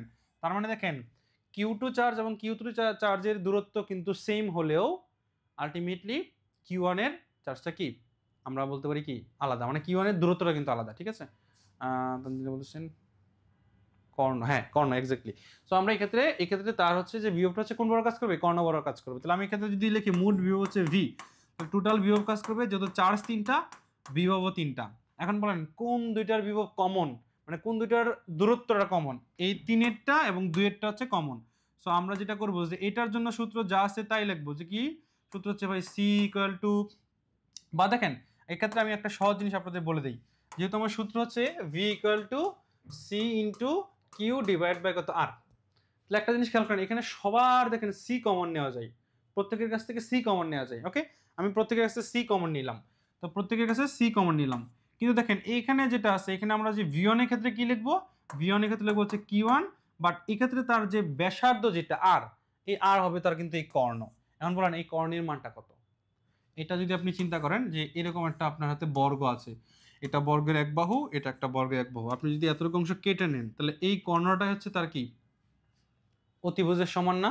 তাহলে আমরা এক্ষেত্রে যদি এটা সমকোণ ত্রিভুজ, তাহলে আমরা এটাকে এভাবে লিখতে পারি না যে এ স্কোয়ার প্লাস এ স্কোয়ার মানে কত, আলটিমেটলি লেখা যায় কত √2a, কত লেখা যায় √2a। তাহলে এই ক্ষেত্রে তার এই যে ব্যাসার্ধটা সেটা কত √2a। দ্যাটস আমি এই যে Q1 চার্জের জন্য নিচে লিখবো কত, নিচে লিখবো হচ্ছে √2a, বাট B2 এবং B3 চার্জের জন্য আমি কিন্তু সেই ঘুরে ফিরে আলটিমেটলি কি লিখবো, তার বর্গের বাহুর মানই কিন্তু লিখবো, কারণ এক্ষেত্রে তাদের দূরত্ব যেহেতু কি বর্গের বাহুর সমান। তার মানে আলটিমেটলি এখানে আমরা বুঝলাম যে বর্গের ক্ষেত্রে তার যদি কর্ণ বরাবর কোনো চার্জ কাজ করে সেক্ষেত্রে তার সূত্র হচ্ছে তার ব্যাসার্ধ হচ্ছে আর ইকুয়াল টু কত √2। ঠিক আছে, তাহলে এই ক্ষেত্রে এটা হয়ে গেল তার কি, যে কোনো একটা বর্গের চতুর্থ কোনো বিন্দুতে তার বিভব যদি আমাকে বের করতে বলে। ঠিক আছে, আচ্ছা দেন লাস্ট অন যেটা আসেন সেটা হচ্ছে ভাই যে বর্গের মাঝখানে কোনো বিন্দুতে বিভব, হ্যাঁ বর্গের মাঝখানে সেম আগের মতো মনে করেন যে Q1 Q2 Q3, হ্যাঁ এরকম। আর এখানে আপনাকে কোশ্চেন এখন করা হলো যে ভাই Q4 এর মান কত হলে, Q4 এর মান কত হলে তার এই কেন্দ্রে বিভব কি হবে, শূন্য হবে। ওকে, এখন আপনি বলেন যে এখানে কয়টা বিভব কাজ করবে, এই কেন্দ্রে কয়টা বিভব কাজ করবে, চারটা না, একটা হচ্ছে Q1 এর, একটা Q3 একটা Q4 একটা কত Q2, মানে এখানে চারটা বিভব কাজ করবে। তাহলে আমি লিখবো কি V ইকুয়াল টু কত V1 plus V2 plus V3 plus কত V4। যেহেতু বলা হয়েছে কেন্দ্রে শূন্য, কেন্দ্রে শূন্য বলা হয়েছে না, তাহলে আমি এক্ষেত্রে এভাবে লিখতে পারবো না যে এই চার্জগুলার এই মানে এই বিভবগুলোর যোগফল কত বলছে শূন্য, কারণ কোশ্চেনে বলছে যে তার কেন্দ্রে বিভব কখন শূন্য হবে, মানে কোনটার মান Q4 এর মানটা কত হইলে। সো এটাকে আমরা যদি ক্যালকুলেশন করি দেখবেন ক্যালকুলেশন একটা এরকম হবে যে Q4 equal to minus Q1 Q2 plus Q3। খুবই খুবই ইম্পর্টেন্ট, আপনারা কিছু না বুঝলে অন্তপক্ষে এটা একটু মাথায় রাখেন যে ভাই কেন্দ্রে বিভব শূন্য হওয়ার শর্ত হচ্ছে যে, বা পরীক্ষা বলবে কোন চার্জের মান, হ্যাঁ যে Q4 এর মান অথবা Q2 এর মান অথবা Q1 এর মান, যে কোনো একটা চার্জ বলতে পারে, যেই চার্জটার কথা বলবে এটা আপনি বাম পাশে লিখবেন, সামনে একটা নেগেটিভ চিহ্ন দিবেন, বাকি চার্জগুলো যোগ করবেন, এটা হয়ে যাবে আলটিমেটলি কি ওটার মান, হ্যাঁ যে Q4 এর মান কত হলে কেন্দ্র বিভব শূন্য হবে। আপনাকে যদি পরীক্ষা বলা হতো ভাই যে Q1 এর মান কত হলে কিন্তু কেন্দ্র বিভব শূন্য হবে, কোয়েশ্চনে যদি বলতো যে Q1 এর মান কত হলে কেন্দ্রীয় বিভব কি শূন্য হবে, তাহলে আপনি অবশ্যই বাম পাশে লিখবেন Q1, তারপর একটা মাইনাস দিবেন, মাইনাস দিয়া Q1 ছাড়া বাকিগুলো যোগফল Q2 Q3 প্লাস কত Q4। ওকে, সবাই কি ক্লিয়ার, সবাই কি এই চারটা সেগমেন্ট কি ক্লিয়ার কিনা একটু আমাকে বলেন। সবাই কি চারটা বিষয় বুঝতে পেরেছেন? আপনাদের বিভব থেকে যদি কোনো কোয়েশ্চেন হয় পসিবিলিটি বেশি এই চারটা টাইপ থেকে আসার। ফার্স্ট অফ অল হচ্ছে সরল রেখা, দেন একটা ত্রিভুজ, দেন হচ্ছে আপনার একটা বর্গের চতুর্থ কোনো বিন্দু, দেন হচ্ছে ভাই যে 4 নাম্বার কোন বিন্দুর যদি আমাকে চার্জ কত হলে কেন্দ্রীয় বিভব কি শূন্য হবে, ঠিক আছে।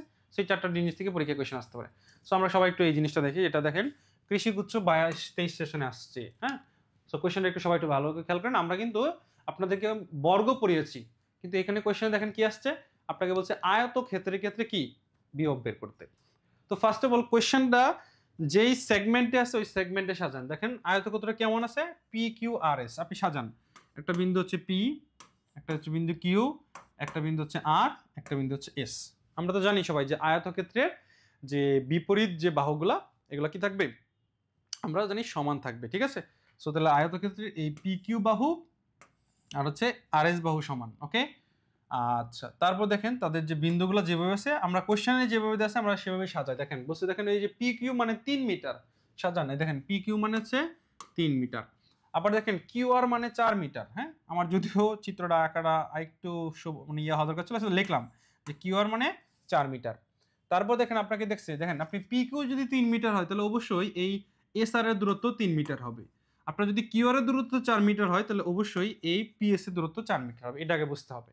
কারণ যেহেতু শেপটার নাম বলছে আয়তক্ষেত্র, সো আয়তক্ষেত্রের সবসময় বিপরীত বাহুগুলো সমান হবে, ওকে।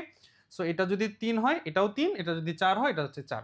এখন আপনি চার্জগুলো দেখেন, খেয়াল করেন কোনটাতে কত চার্জ দিচ্ছে, চার্জগুলো বসান। দেখেন কোনটাতে কত চার্জ বলছে, বলা হয়েছে ভাই যে ওই দেখেন পি কিউ আর, তাহলে পি তে আছে 4, আমি লিখলাম এখানে হচ্ছে +4 কুলম্ব, ওকে। আচ্ছা আমি একটু ভিন্ন কালার দিয়ে দেখাই আপনাদের। সো এখানে আছে +4 কুলম্ব, ওকে। আচ্ছা কিউতে কত আছে ভাই, কিউতে আছে হচ্ছে -5 কুলম্ব, এবং হচ্ছে আপনার আর তে আছে +3 কুলম্ব, ওকে। দেখেন এখন কোশ্চেনটা কি দিচ্ছে খেয়াল করেন তো। কোশ্চেনটা কিন্তু বলছে ভাই এস বিন্দুতে, মানে এই বিন্দুতে আমার বিভব কত, হ্যাঁ। তার মানে আমাকে এই ভি এস বের করতে বলছে, মানে এস বিন্দুতে বিভব বের করতে বলছে, ওকে। এখন আমাকে বলেন এই এস বিন্দুতে কয়টা বিভব কাজ করবে, কয়টা বিভব কাজ করবে? অবভিয়াসলি ভাই 3টা বিভব কাজ করবে, কারণ আমার চার্জ যেহেতু 3টা, একটা হচ্ছে এই চার্জ, একটা হচ্ছে এই চার্জ, আর একটা হচ্ছে কি এই চার্জ। তাহলে আমি এটা বলতে পারি আমার এখানে বিভব কাজ করবে 3টা। একটা কে দিবে, একটা হচ্ছে পি বিন্দুর বিভব, একটা হচ্ছে কি কিউ বিন্দুর বিভব, এবং আরেকটা হচ্ছে কি আর বিন্দুর বিভব। কথা কি বুঝাইতে পারছি? এখন দেখেন এখানে ওই যে ওটার মতো সেম, এখান থেকে আপনি সবার কাছ থেকে সি কমন নিতে পারেন, নেন। আপনি সবার কাছ থেকে সি কমন নেন। আচ্ছা সি কমন নিলে আপনার থাকে কি, আপনার হচ্ছে এই যে বি বিন্দু, এখন আপনি বি বিন্দুটা বের করবেন।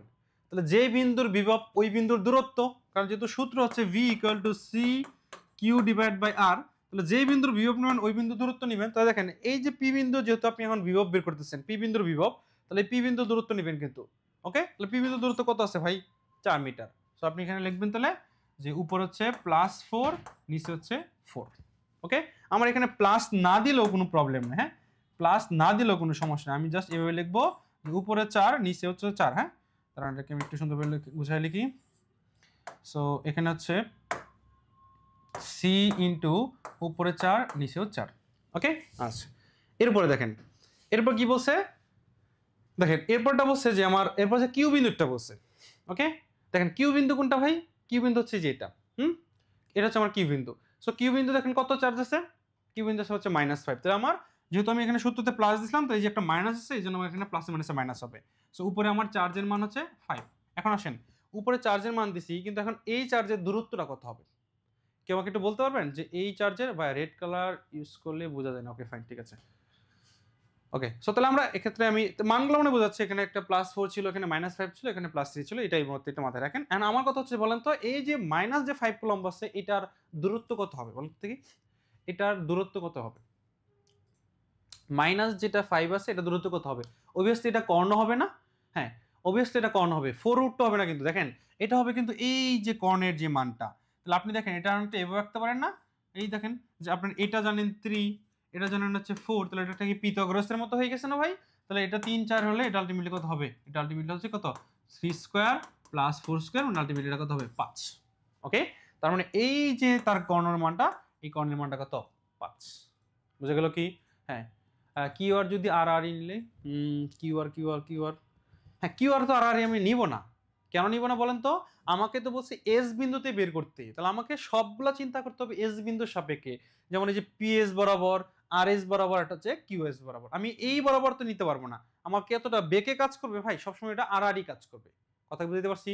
সো কিউআর যদি, হ্যাঁ কিউ আর যদি আর আর নিই, তাহলে আমি এক্ষেত্রে কিউ আর তো আর আর অপশন নাই, মানে কি আপনি কিউ এখানে আর আর নিতে পারেন, আর কি আর আর নিতে পারবেন? আর এর তো সরাসরি ডিসটেন্স আছে 3 আপনার কোশ্চেনে দেওয়া আছে।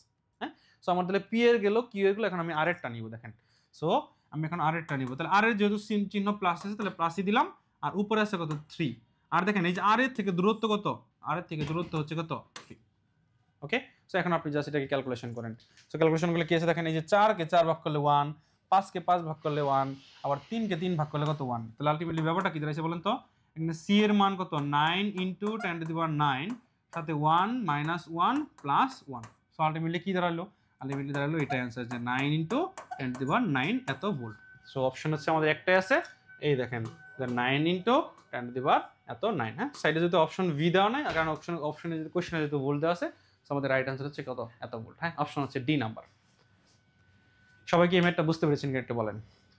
খুবই ইম্পর্টেন্ট একটা ম্যাথ ছিল এবং খুবই কনসেপচুয়াল একটা ম্যাথ ছিল। হ্যাঁ, আপনারা একটু মানে জেনে দেখবেন, আপনারা যদি কোয়েশ্চেন ব্যাংক থাকে আপনাদের হাতে, যে কৃষিগুচ্ছের 22-23 সেশনের কোয়েশ্চেনটা একটু one of the hard question ছিল অ্যাডমিশন জগতের। হ্যাঁ, এবং ওই সেশনের অনেকগুলো কোয়েশ্চেন করতে আপনার ক্যালকুলেটরও লাগছে। সো দ্যাটস ওয়াই ওই কোয়েশ্চেনের ম্যাথগুলো যদি আপনারা খুব ভালোভাবে সলভ করতে পারেন, আপনাদের একটা ভালো ইয়ে হবে। হ্যাঁ, আপনারা চাইলে এগ্রিগুচ্ছের যে 22 সেশনের যে কোয়েশ্চেনটা, সবাই একটু ফিজিক্স কোয়েশ্চেনটা দেখতে পারেন, এটা একদম বেস্ট একটা কোয়েশ্চেন হবে। আপনারা যদি মনে করেন যে ভাই অ্যাডমিশনে সবচেয়ে কঠিন এবং কনসেপচুয়াল কী হতে পারে, তাহলে আপনারা ওই সেশনের কোয়েশ্চেনটা একটু আগে দেখবেন। হ্যাঁ, তাহলে আপনি একটা আইডিয়া পাবেন যে ভাই সর্বোচ্চ আমার কাছ থেকে এতটুকু চাইতে পারে, এর থেকে সহজ পরীক্ষা হওয়ার সম্ভাবনা সবচেয়ে বেশি, বা এটাই হবে যে আপনার বাকি ক্ষেত্রে দেখবেন 15টার মধ্যে 10টা অনেকটা ইজি থাকবে, কিন্তু কৃষির ওই কোয়েশ্চেনটা একটা one of the best question ছিল আমার দেখা। ঠিক আছে, সো যেহেতু এখন এবার সব কিছু চেঞ্জ আসতেছে, দ্যাটস ওয়াই আমার মনে হয় আপনারা যদি বেসমেন্ট হিসেবে কোনো কোয়েশ্চেন চান ভাই, যে বেসমেন্ট হিসেবে আমি কোন কোয়েশ্চেনটাকে রাখবো, তাহলে অবশ্যই এটা রাখবেন। আর যারা গত বছরের ফিজিক্স কোয়েশ্চেনটা দেখেছেন, ওটা কোনোভাবেই বেঞ্চমার্ক হবে না। হ্যাঁ, এটা এই যাবৎকালে মনে করেন ডাবির ইতিহাসে 2 সেশন বা 2 যুগ ধরে এরকম কোয়েশ্চেন জীবনে হয় নাই। ঠিক আছে, সো এটা আউট অফ দ্য বক্স, এরকম কোয়েশ্চেন আসার চান্স খুবই কম।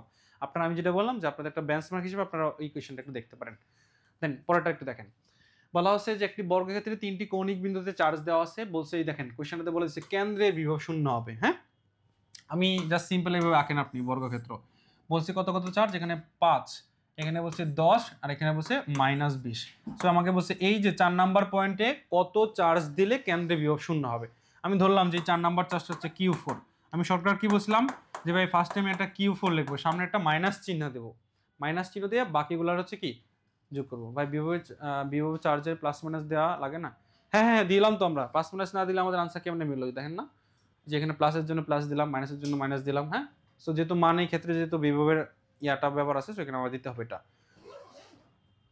ওকে ফাইন, সো যেটা করলাম তাহলে আমরা দেখেন, সো আমি বলছিলাম যে যেই চার্জ বলবে সেটা লিখবেন, সামনে একটা মাইনাস দেবেন এবং বাকিগুলো যোগ করবেন, তাহলে কত আছে, তাহলে 5 প্লাস 10, কিন্তু এই যে -20 কি যোগ করলে কি প্লাস মাইনাস মাইনাস না, এই দেখেন আমি কিন্তু এখানে সাইন সহ নিয়েছি। হ্যাঁ, অবশ্যই বিভবের নেগেটিভ চিহ্ন সহ নিতে হবে। তাহলে আলটিমেটলি কি আসতেছে, তাহলে দেখেন 10 প্লাস 15, 15 আর -20। হ্যাঁ, 15 -20, তাহলে আলটিমেটলি কি -5, তাহলে মাইনাস মাইনাসে কি +5। হ্যাঁ, সো আমাদের আনসার হচ্ছে কি তাহলে 5 কোলম্বো। হ্যাঁ, সো বি কেয়ারফুল, দেখেন এখানে কিন্তু -5 অপশন ইয়াতে ছিল, সো কোনোভাবে কিন্তু এই ভুলটা করা যাবে না। অনেকে আমরা এই ভুলটা করি যে সামনের যে নেগেটিভটা আছে এটা আমরা দিতে আসলে অনেক সময় ভুলে যাই। হ্যাঁ, সো এই কাজটা কোনোভাবে করা যাবে না, সো বি কেয়ারফুল আপনারা। হ্যাঁ, এই কাজটা করেন না। তারপরটা দেখেন কি বলছে, 12 কোলম্ব চার্জকে এক স্থান হতে অন্য স্থানে আনতে কৃত কাজ কত। সো আমরা একটু আগে একদম শুরুর দিক কনসেপ্টে তো ওটাই পড়েছিলাম যে বিভব বলতে আসলে আমরা কি বুঝি, বিভব বলতে বুঝি বা একটা চার্জকে স্থানান্তর করতে যে পরিমাণ কাজ হয়, ঠিক না? সো তাহলে আমরা সরাসরি সূত্র শিখছিলাম যে ভি ইকুয়াল টু কি ভাই W/Q। হ্যাঁ, একটা চার্জকে স্থানান্তর করতে যতটুকু কাজ হয় তার নাম হচ্ছে বিভব। আমাকে কোশ্চেন এটাই বলছে কত কাজ হয়েছে, তাহলে আমরা W চাইছি ভাই। হ্যাঁ, তাহলে আমরা W ইকুয়াল টু কি লিখতে পারি বলেন, সো তাহলে আমরা W ইকুয়াল টু লিখতে পারি কত VQ। তাহলে আমরা নিশ্চয়ই জানি ভি এর মানটা এখানে কোশ্চেনে কত আছে 500, অ্যান্ড কিউ এর মানটা আমরা কত জানি, কিউ এর মানটা হচ্ছে কত 12 কুলম্ব। হ্যাঁ, সো 12 কুলম্ব। সো আমরা যদি বসাই তাহলে 5 বরং 60, তাহলে আলটিমেট আসতেছে 6000 জোল আসতেছে। মানটা কি আসতেছে 6000 জোল। কিন্তু মজার ব্যাপার হচ্ছে এখানে কোশ্চেনে সবগুলো হচ্ছে আর্গ দেওয়া আছে। সো আমরা নিশ্চয়ই জানি যে কাজের হচ্ছে আমাদের দুইটা বা অনেকগুলো একক আছে, তার মধ্যে দুইটা গুরুত্বপূর্ণ বা পরিচিত একক হচ্ছে, একটা হচ্ছে জুল হচ্ছে তার এসআই একক, যেটাকে আমরা বলি এমকেএস একক। হ্যাঁ, আর আর্গ যেটা এটা ছিল সিজিএস একক, আপনাদের মনে পড়ে কিনা? হ্যাঁ, এবং এই ক্ষেত্রে আমরা নিশ্চয়ই এটা পড়েছিলাম যে ভাই 1 জুল সমান সমান হচ্ছে অলওয়েজ কত জানি আমরা 10⁻⁷ আর্গ। হ্যাঁ, সো এটা নিশ্চয়ই সবাই জানেন যে আমরা যদি জুলকে যদি আর্গে কনভার্ট করি তাহলে সেই মানটা কত, যে 1 জুলে কত আর্গ, 7r, যেহেতু অপশনে সবগুলো আর্ক পদ্ধতি আছে, সো ক্ষেত্রে আপনাকে এই কাজটাই করতে হবে। তো দেখেন এখানে দেখেন অলরেডি 6 এর সাথে 3টা শূন্য আছে, হ্যাঁ, তার মানে আপনি এখানে লিখবেন কি 6 × 10⁻³ সাথে দেখেন এই যে জুলকে যদি আমরা আর্গে কনভার্ট করি তাহলে আরো কটা আসবে, আরো 7টা শূন্য আসবে, হ্যাঁ, মানে পাওয়ার আসবে 7। সো আলটিমেটলি আমরা যদি গুণ করি তাহলে 6 × 10⁻10 আর্ক, হ্যাঁ, এটা হচ্ছে আলটিমেটলি আমাদের আনসার। সো আমাদের অপশন হচ্ছে বি নাম্বার। হ্যাঁ, অলরেডি একজন আনসার দিয়েছেন ইব্রাহিম, হ্যাঁ, আনসার হচ্ছে আমাদের বি নাম্বার। ঠিক আছে, ওকে ওকে ফাইন।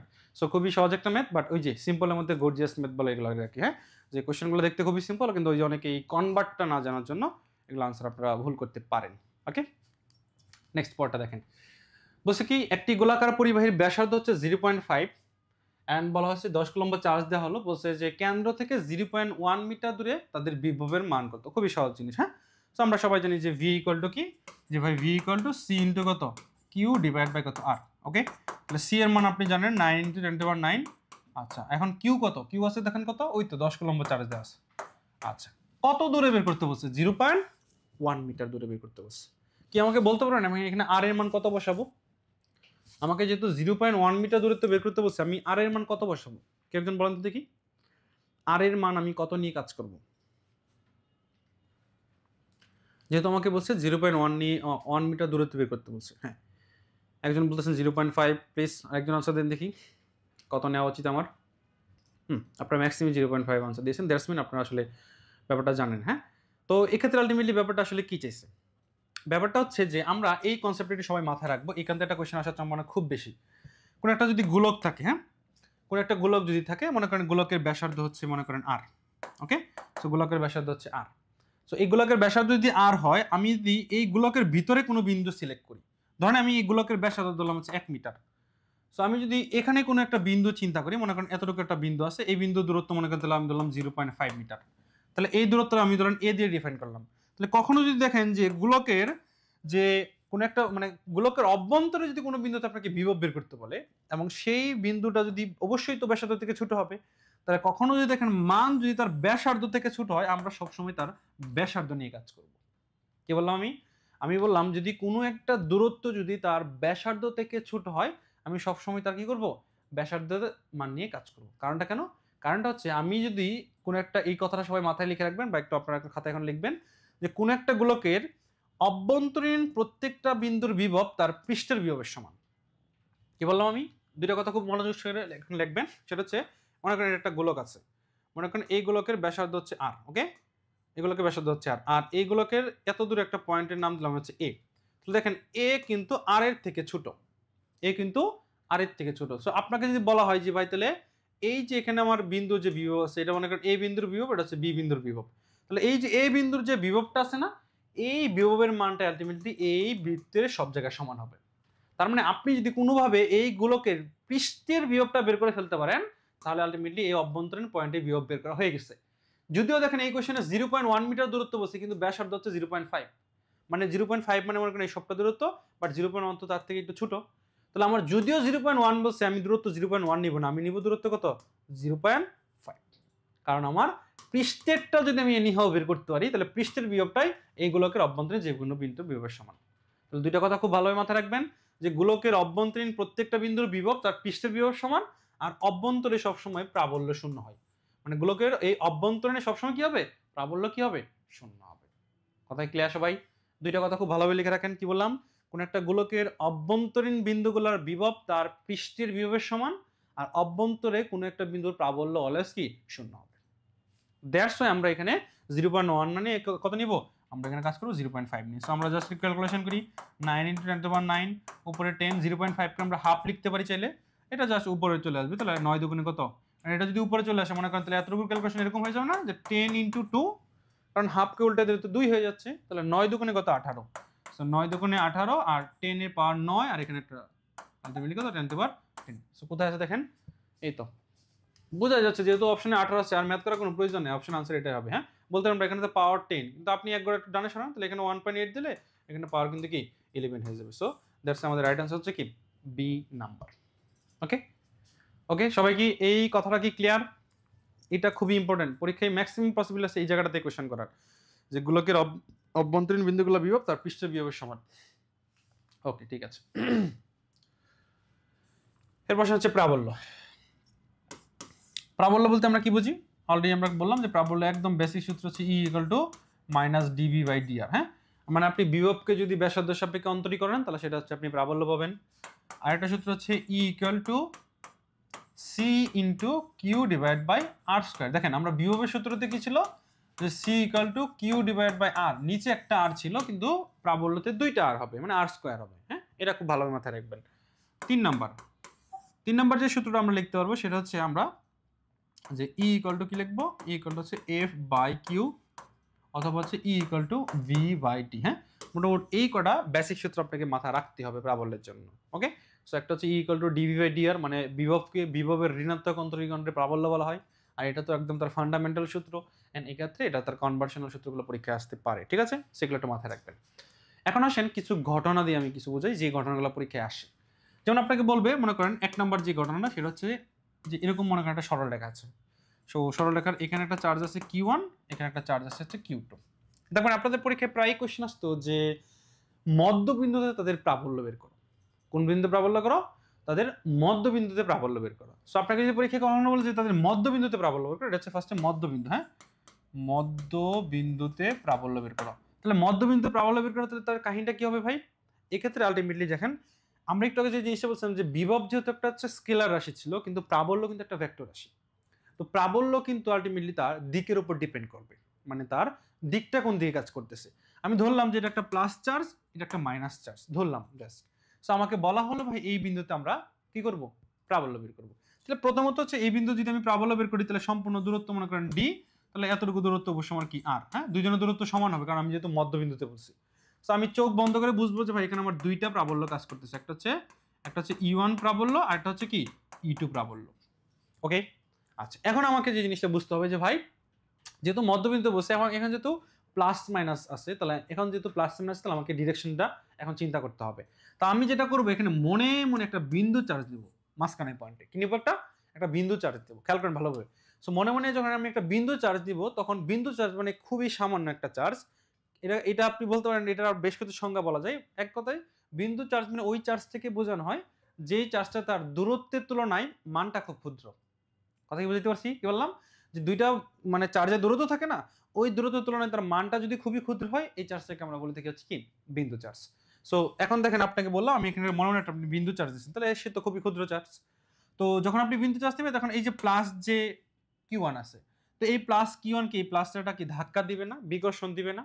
সো এ তো শক্তিশালী, এ তো ক্ষুদ্র, তাহলে এই প্লাসটা যখন ধাক্কা দিবে তাহলে আলটিমেটলি দেখেন এ কিন্তু এই সামনের দিকে সরে যাবে।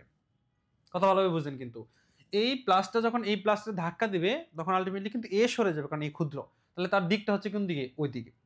আবার খেয়াল করেন যখন এই মাইনাসটা আবার তখন একে একটা মানে প্রাবল্য কাজ করবে তার, তখন এই মাইনাসটা কিন্তু এই প্লাসটা আবার আকর্ষণ করবে এবং আকর্ষণ করে সে কিন্তু নিজের দিকে টেনে নিয়ে আসবে। তাহলে খেয়াল করেন E1 ধাক্কা দিচ্ছে এদিকে আর এই যে E2 এ আবার নিজের দিকে টানতেছে, তার মানে মোটের উপর কি হচ্ছে দেখেন তো, দুইজন কি একই দিকে কাজ করতেছে না? আর দুইটা ভেক্টর যখন হচ্ছে একই দিকে কাজ করবে তখন আমরা জানি তাদের মধ্যবর্তী কোণ হয় কত ডিগ্রি? 0 ডিগ্রি। মধ্যবর্তী কত হয়? 0 ডিগ্রি। তো 0 ডিগ্রি হলে কি আমরা জানি যে তার লব্ধি মান কি হয়? দুইটা ভেক্টরের যোগফলের সমান। দ্যাটস ওয়াই সূত্রটা হবে কি E = E1 + E2। ক্লিয়ার? তাহলে এটাকে আমরা ভেঙে লিখতে পারি এভাবে যে E = তাহলে সেক্ষেত্রে তাদের কমন কি, যে r কমন, তাহলে আমরা লিখতে পারবো C r মানে আলটিমেটলি C/r² সাথে কি Q1 প্লাস কত Q2। কথা কি ক্লিয়ার?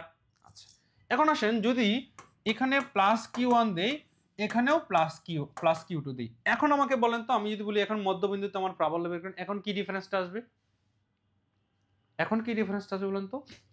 হ্যাঁ, এখন ডিফারেন্সটা আসবে সেম আমি আগের মতো ভাই এখানে একটা বিন্দু চার্জ নিব দেখেন। তাহলে আমার এই প্লাস কিন্তু এই প্লাসটা বিকর্ষণ করবে, তাহলে বিন্দু চার্জ কোন দিকে সরে যাবে? ও কিন্তু সামনের দিকে সরে যাবে। এখন দেখেন এখানে যেমন মাইনাস ছিল বলে আকর্ষণ ছিল, কিন্তু এখানে তো আবার প্লাস দিয়েছি আমি, তাহলে এই প্লাসটা এখন কি করবে? বিকর্ষণ করবে না? বিকর্ষণ করলে এও তো কোন দিকে ধাক্কা দিবে? এও এর এদিকে ধাক্কা দিবে। তাহলে দেখেন এই প্লাস এর ওইদিকে ধাক্কা দিচ্ছে, এই প্লাস আবার এর এইদিকে ধাক্কা দিচ্ছে, তার মানে দুইজনের ডিরেকশনটা কি হয়ে গেছে? একটা বিপরীত না? আর ডিরেকশন যখন একটা বিপরীত হয়ে যায় তখন আমরা বুঝি তার মধ্যবর্তী কোণ কত ডিগ্রি? 180 ডিগ্রি। সো 100 যখন 80 ডিগ্রি হয় আমরা পড়ছি না যে দুইটা ভেক্টরের মধ্যবর্তী কোণ যখন 180 ডিগ্রি হয় তখন তাদের লব্ধির মানটা কি দুইটা ভেক্টরের বিয়োগফলের সমান। দ্যাটস ওয়াই এই ক্ষেত্রে তার সূত্র হবে E = কত? E1 - কত? E2। সেম আগের মতো c/r² যদি কমন নেন তাহলে কি লেখা যাবে q1 মাইনাস কত q2 ইকুয়াল টু হচ্ছে e। খুবই খুবই ইম্পর্টেন্ট দুইটা ফর্মুলা, যে দেখেন যে কখন এখানে দুইটা প্লাস হবে কখন এখানে মাইনাস হবে। তাহলে একদম সিম্পল একটা কথা বলি, দেখেন এখানে একটা প্লাস চার্জ এখানে একটা মাইনাস চার্জ, তার মানে কি একটা বিপরীত চার্জ না? তাহলে পরীক্ষায় যদি দেখেন বিপরীত চার্জ দেওয়া থাকে, কি দেওয়া চার্জ দেওয়া থাকে, বিপরীত চার্জ দেওয়া থাকে, তাহলে সূত্র হবে প্লাস। আর যদি দেখেন দুইটাই সম চার্জ থাকে, হয় প্লাস অথবা দুইটাই মাইনাস, এখানে মাইনাস মাইনাস হলে একই ঘটনা ঘটবে কিন্তু, তাহলে হয় দুইটাই প্লাস অথবা দুইটাই কি মাইনাস, তাহলে সমধর্মী চার্জ থাকলে সূত্র হয় সবসময় মাইনাস। তাহলে এখানে মাথায় রাখবেন যে সমধর্মী চার্জ থাকলে সূত্র হয় কি মাইনাস। সবাই কি কথাটা ক্লিয়ার কিনা আমাকে একটু বলেন, সবাই কি এই জিনিসটা ক্লিয়ার কিনা একটু কমেন্ট করে জানাবেন যে সমধর্মী চার্জ হইলে তাদের লব্ধি হবে বিয়োগফলের সমান আর বিপরীতধর্মী হইলে যোগফলের সমান। তাহলে আপনারা দেখবেন যে একটা চার্জ যদি প্লাস প্লাস এরকম দেওয়া থাকে, আপনি সূত্র বসাবেন কি c/r², ওই দুইটার বিয়োগফলের সমান। আর যদি দেখেন দুইটাই কি দেওয়া আছে, একটা প্লাস একটা মাইনাস, তাহলে কি তাদের যোগফলের সমান। ঠিক আছে, সো এটা হলো আমাদের 1 নম্বর কনসেপ্ট। 2 নম্বরটা আসেন, এখন আপনাকে বলা হবে যে এরকম একটা মনে করেন ইয়া আছে দূরত্বে, আপনার একটা হচ্ছে q1 চার্জ দেওয়া আছে একটা q2 চার্জ দেওয়া আছে, বলা হবে কোন বিন্দুতে তাদের প্রাবল্যের মান 0 হবে। কি বললাম, কোন বিন্দুতে প্রাবল্যের মান কি হবে 0 হবে। মনে করেন ধরলাম আমি এই বিন্দুতে প্রাবল্য 0 হবে, সো আমি ধরলাম এটা টোটাল দূরত্ব হচ্ছে d, এটা হচ্ছে এই কোশ্চেন, এটা হচ্ছে টাইপটা হচ্ছে 0 অথবা সমান হওয়ার শর্ত, মানে কোন বিন্দুতে প্রাবল্যের মানটা 0 বা কি হবে সমান হবে। এখন আপনি এটা অবশ্যই বোঝা লাগবে যে যদি 0 বা সমান হতে চাই, হয় এই দুইটা প্লাস প্লাস হইতে হবে, আদারওয়াইজ দুইটা মাইনাস হইতে হবে, কারণ এক্ষেত্রে পরস্পরকে যখন বিকর্ষণ করবে তখন কি মাঝখানের জন্য একদম দাঁড়ায় যাবে, অথবা যখন পরস্পর দুজনকে আকর্ষণ করবে তখন মাঝখানের জন্য কি সেম বলটা কাজ করবে, তার মানে সমধর্মী চার্জের জন্য কি হয় 0 অথবা কি সমান হতে পারে। ওকে, তাহলে 0 আমি ধরলাম যে এখান থেকে প্রায় x সেন্টিমিটার দূরে তাদের মানটা সমান হবে, তাহলে ওই q2 থেকে কত দূরে হচ্ছে, তাহলে d-x। সো যেহেতু আমি বলছি 0 বা সমান হবে, তাহলে আমরা কি লিখবো e1 - e2, এটা লিখবো না, তাদের মান দুইজনের সমান।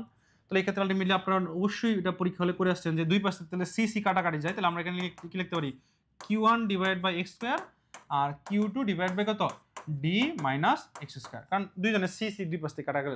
কারণ আপনারা অবশ্যই একাডেমিক হতে এই ম্যাথটা করে আসছেন, ঠিক আছে। তো একাডেমিকে যখন করে আসছেন তাহলে এইভাবে আপনার এখান থেকে কিন্তু x এর মানটা বের করা যায়, কিন্তু এটা অনেক বড় হয়ে যায়। আমরা যেটা করব এমসিকিউর জন্য সরাসরি যে সূত্রটা মাথায় রাখবো যে x = √q1, নিচে হচ্ছে √q1 প্লাস q2 ইনটু হচ্ছে d, অথবা উপরে হচ্ছে d নিচে হচ্ছে 1 প্লাস √q2 / q1, যার যেই সূত্র মনে থাকে সরাসরি শর্টকাট হিসেবে আপনারা এটা মাথায় রাখবেন। এটা হচ্ছে কখন ব্যবহার করবেন, যখন পরীক্ষায় বলবে যে কোন জায়গায় তাদের মান 0 বা সমান হবে। শর্টকাট হচ্ছে x = √q1, নিচে হচ্ছে √q1 plus q2 into d, অথবা হচ্ছে d / 1 প্লাস √q2 / কত q1। আবার বলি, এটা কিন্তু মধ্যবিন্দুতে প্রাবল্য, আর এটা হচ্ছে কোন বিন্দুতে মানটা সমান বা শূন্য হবে। এখন মাথায় রাখবেন মধ্যবিন্দুতে সমান হবে ব্যাপারটা কিন্তু এরকম না, এটা ডিপেন্ড করবে দুজনের মানের উপর। সো এটা যে কোনো জায়গায় হতে পারে, এই জন্য আমরা ধরলাম x ধরে, এবং সেই x এর মানটা হচ্ছে কি এটা। একটা বিষয় সবসময় খেয়াল রাখবেন যে এই x যে দূরত্বটা আমরা এটা কোন বিন্দু থেকে ধরছি, দেখেন আমরা কিন্তু q1 দূরত্ব থেকে ধরছি, দ্যাটস ওয়াই উপরে কিন্তু q1 হচ্ছে। তাহলে উপরে কে বসবে সেটা টোটালি ডিপেন্ড করবে আপনি কোন পয়েন্ট থেকে দূরত্ব নিতেছেন। আমাকে যদি পরীক্ষায় বলা হতো যে q2 থেকে দূরত্ব, মানে q2 থেকে কত দূরে হবে, তাহলে অবশ্যই কিন্তু উপরে এখানে কি হইতো, তখন কিন্তু এখানে q2 হইতো। তাহলে যেই পয়েন্ট থেকে বের করতে বলবে আমি অবভিয়াসলি কি উপরে সেই পয়েন্টটা নিয়ে কাজ করব। ওকে, আচ্ছা, সো এটা গেল 2 নম্বর পয়েন্ট। সো আমরা একটু তাহলে এখান থেকে একটু এক্সাম্পল করে দেখি। দেখেন পরীক্ষা একটা জিনিস মাথায় রাখবেন, বিশেষ করে ডাবির একটা খুব পছন্দের জায়গা হচ্ছে ডিফারেন্সিয়েশন ইন্টিগ্রেশন। পরীক্ষাতে যদি কোনো সমীকরণ কিছু থাকে তাহলে আপনার চোখ বন্ধ করে বুঝবেন এটা হয় ডিফারেন্সিয়েশন হবে না হয় ইন্টিগ্রেশন হবে। দেখেন এখানে আপনার একটা এর একটা ইকুয়েশন দেওয়া আছে, e = cx²। কোশ্চেনে বলছে তার বিভব বের করতে। তাহলে বলেন তো, প্রাবল্য দেওয়া আছে, আপনি বিভব বের করবেন, ডিফারেন্সিয়েশন করবেন না ইন্টিগ্রেশন করবেন? বলেন দেখি, এটা আপনার প্রাবল্য দেওয়া আছে, আপনি বিভব বের করবেন, আপনি কি ডিফারেন্সিয়েশন করবেন নাকি ইন্টিগ্রেশন করবেন? সবাই একটু এটা আমাকে বলেন। প্রাবল্য দেওয়া আছে, আপনি বিভব বের করবেন, আপনি কি ডিফারেন্সিয়েশন করবেন নাকি ইন্টিগ্রেশন করবেন? আমি একদম শুরুর দিকে বিভবের সূত্র কি বলছিলাম, যে এরকম বলছিলাম না যে v = -e * dx। আমার যদি প্রাবল্য দেওয়া থাকে, আমি যদি বিভব বের করতে চাই তাহলে অবশ্যই আমাকে ইন্টিগ্রেশন করতে হবে। তাহলে আপনি বুঝতেছেন এখানে অপশনের যেটা নেগেটিভ থাকবে এটা অবশ্যই আনসার হবে। তার মানে আমি অবশ্যই শুরুতে চোখ বন্ধ করে বি আর সি কেটে দিতে পারি। আমার অপশন হবে এ অথবা সি। এখন এ হবে না সি হবে, আপনারা বলেন। যেহেতু ইন্টিগ্রেশন, তাহলে ই এখানে কি আছে, সি এক্স স্কোয়ার না, তাহলে ই আছে এখানে কত, সি এক্স স্কোয়ার ডিএক্স। এখন আমার বলেন কে আপনি কে হচ্ছে এক্স স্কোয়ারের ডিফারেন্ট ইন্টিগ্রেশন করতে পারবেন না? অবশ্যই সবাই পারবেন। এক্স স্কোয়ারের ইন্টিগ্রেশন সূত্র কি আমরা জানি বলেন তো? যে আমরা যদি বলি x to the power N এর ডিএক্স এর সূত্র কি বলে, x to the power N plus one, নিচে হচ্ছে কি এন প্লাস ওয়ান। যেহেতু এখানে পাওয়ার আছে এক্স এর 2, তাহলে অবশ্যই 2 এর সাথে 1 যোগ করে যেটা 3, এটাই আমাদের আনসার। সো চোখ বন্ধ করে আনসার হচ্ছে সি। এত ম্যাথ করার কোনো প্রয়োজন নাই। যারা একদম একটু হলেও ম্যাথটা বুঝেন, সে আবার এই যে খালি কি কি পড়বে এটা মাথায় নেবেন যে ভাই ডিফারেন্সিয়েশন নাকি ইন্টিগ্রেশন। হ্যাঁ ইন্টিগ্রেশন, ওকে ফাইন, যেহেতু পাওয়ার এক্স স্কয়ার আছে তাহলে অবশ্যই আনসারে কিউব থাকবে। কারণ কিউব হলে দুইটা আছে, একটা প্লাস আছে একটা মাইনাস আছে, যেহেতু আমরা জানি সূত্রে একটা মাইনাস আছে, সো আমাদের আনসার হচ্ছে মাইনাস। আমার ম্যাথ করার প্রয়োজন নাই। সবাই কি এই কনসেপ্টটা ক্লিয়ার কিনা আমার একটু বলেন। আমি কিভাবে ফার্স্ট বললাম, আপনারা কি এটা ফার্স্টলি বুঝতে পারছেন কিনা, কিভাবে কোশ্চেন আপনি বুঝবেন যে ভাই আমার এটা উত্তর, এটা টোটালি ডিপেন্ড করবে আমি কোশ্চেনে কিভাবে উপস্থাপন করেছি। কোশ্চেনে যেহেতু আমার ফার্স্ট অল প্রাবল্য দিছে, আমাকে ইন্টিগ্রেশন করতে হবে, এটা ফার্স্ট থিঙ্কিং। দেন আমার কোশ্চেনে যেহেতু আমরা যখন প্রাবল্য মানে বিভব বের করি, সামনে একটা নেগেটিভ চিহ্ন থাকে, সেই দ্বারা আমরা অপশন দেখবো নেগেটিভ আছে কিনা। এন্ড যেহেতু অপশনে এক্স স্কোয়ার আছে, তার মানে অবশ্যই যেহেতু ইন্টিগ্রেশন করলে পাওয়ার বাড়ে, তাহলে এক্স স্কোয়ার পাওয়ার কত, হ্যাঁ আবার বোঝাচ্ছি, ওকে খেয়াল করেন। প্রথমে আপনি একে সূত্র বুঝেন ভাই, যে এটা হচ্ছে সূত্র যে আমাকে বিভব বের করতে গেলে প্রাবল্যকে ইন্টিগ্রেশন করতে হবে, এটা সিম্পল কথা। এবং সেই সূত্র আমি কি বলে দিচ্ছি, মাইনাস ই ডিএক্স। এখন দেখেন আপনি যে ই এর মান আপনার কোশ্চেনে দেওয়া আছে, ই মানে হচ্ছে সি এক্স স্কোয়ার, আমি এখানে বসাইলাম E equal to C X square. এখন আপনি বলেন এই সি তো হচ্ছে কনস্ট্যান্ট, তাহলে এই সিটা কি মাইনাস সামনে সি চলে আসবে না, থাকলে কত এক্স স্কোয়ার, সেটা কি থাকছে এক্স স্কোয়ার ডিএক্স। এখন আপনি কি ভাই এক্স স্কোয়ার ডিএক্স এর ইন্টিগ্রেশন করতে পারবেন না? সূত্র কি ইন্টিগ্রেশনের, যে X to the power N DX এর সূত্র হচ্ছে X to the power N plus one, নিচে হচ্ছে এন প্লাস ওয়ান। এখানে দেখেন এক্স এর পাওয়ার কত আছে 2, তাহলে আমাদের সূত্র কি হবে, এরকম হবে না যে এক্স উপরে 2 প্লাস 1 3, নিচের কত 2 প্লাস 1 3, তাহলে আমার দাঁড়াচ্ছে কি minus C into X cube by 3, মানে ultimately C X cube by 3। So আমাদের আনসার হচ্ছে এই সি নাম্বার। এখন ক্লিয়ার? এখন কি বুঝতে পেরেছেন? কে জানি কোশ্চেন করছেন, তানজিনা? হ্যাঁ ওকে ফাইন। সো এইটা ফার্স্ট অফ অল বুঝবেন যে ডিফারেন্সিয়েশন কি ইন্টিগ্রেশন, এটাকে ক্লিয়ার করুন। হ্যাঁ দেন পরে দেখেন এই ম্যাথটা কত আনসার হবে। দেখেন আপনাদের একটা বর দেওয়া আছে, এত বড়ের একটা শোলা বল এত চার্জে চার্জিত। তাহলে যখন আপনার ভর দেওয়া থাকে, যখন আপনার হাতে ভর দেওয়া থাকে, তাহলে ভরের জন্য যেই বল তার নাম কি এমজি না, এমজি বল। আর চার্জের জন্য যে বল তার নাম হচ্ছে কি কিউবি। হ্যাঁ আমি একদম শুরু থেকে এই সূত্রটা দেখাইছিলাম আপনাকে, যে অনেক সময় আপনাকে সূত্রকে কম্বাইন করা লাগতে পারে। তাহলে আপনি ভর দিকে বুঝবেন এমজি, আর চার্জের জন্য বুঝবেন কি কিউবি। কোশ্চেন আপনাকে বলছে তড়িৎ ক্ষেত্রে কত, মানে আপনাকে স্থির রাখতে কত নিউটন পার কুলম্ব। তাহলে আমরা নিউটন পার কুলম্ব এটা কার একক, এটা হচ্ছে তড়িৎ প্রাবল্যের একক। তাহলে আপনাকে আলটিমেটলি তড়িৎ প্রাবল্য বের করতে বলছে। সো আমার এখানে কোশ্চেনে তড়িৎ প্রাবল্য আছে, সো তাহলে আমরা এখান থেকে কি লিখতে পারবো, তাহলে ই ইকুয়াল টু হচ্ছে mg ডিভাইড বাই হচ্ছে কত কিউ। দেখেন m এর মান কোশ্চেনে কত দেওয়া আছে 1 into 10 to the power -3, g এর মানটা হচ্ছে 9.8 এন্ড q এর মানটা কত 2 ইনটু 10 টু দি পাওয়ার -4। বাস এখন আপনি জাস্ট ক্যালকুলেশন করেন। আমার মনে হয় আপনাদের এখানে উত্তর কোনটা হবে এটা বোঝা কি কারো বাকি আছে? কেউ আমাকে বলেন তো, আমি ক্যালকুলেশন না করে উত্তর বলতে চাচ্ছি, কত হবে উত্তর দেখি আপনারা কমেন্ট করেন। এটা আমি ক্যালকুলেশন না করে আপনাদের কাছে উত্তর দিতে জানছি, যেখানে কত সম্ভাব্য উত্তর কোনটা হতে পারে দেখি। তো আপনাদের কমন সেন্স কি বলে, কিভাবে আপনি আসলে অপশন দেখে অ্যান্সার করতে পারবেন। যারা আসলে ক্যালকুলেশন নিয়ে অনেক ঝামেলা আছেন, দেখেন এখানে দেখেন এটাও 10 এর পাওয়ার, এটাও 10 এর পাওয়ার, আমার এটা হিসাব করার কোনো দরকার নাই।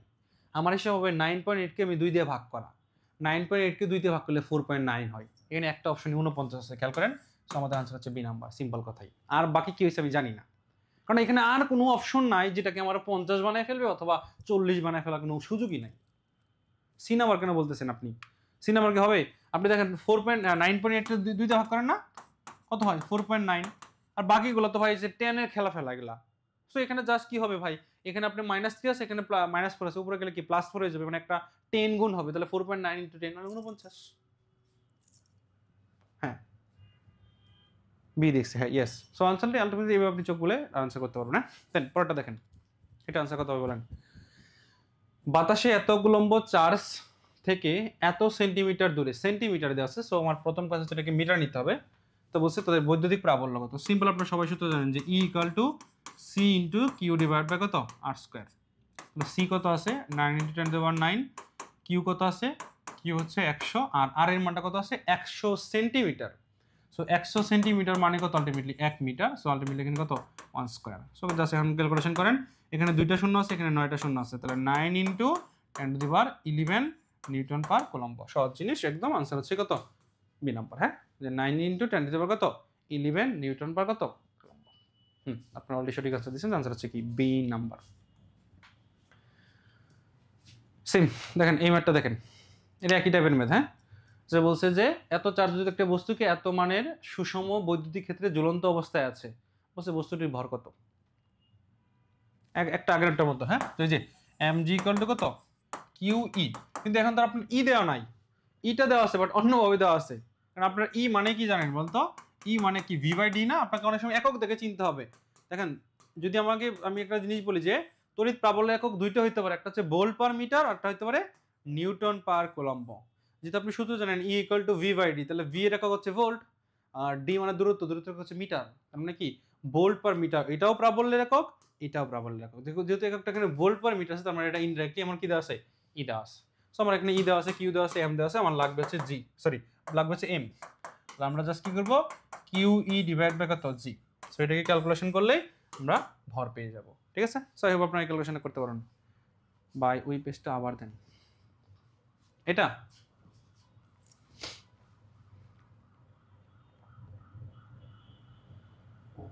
এই যে একজন কোশ্চেন করলেন ভাই এটা আগে এটা, হ্যাঁ এখন কি দেখেন এটাতে প্রবলেম আছে থাকলে বলেন, আমি বুঝে দিচ্ছি আবার। আর যদি দেখার জন্য হয় তাহলে একটু বলেন, তাহলে আমরা নেক্সট স্লাইডে যাবো আবার। হ্যাঁ,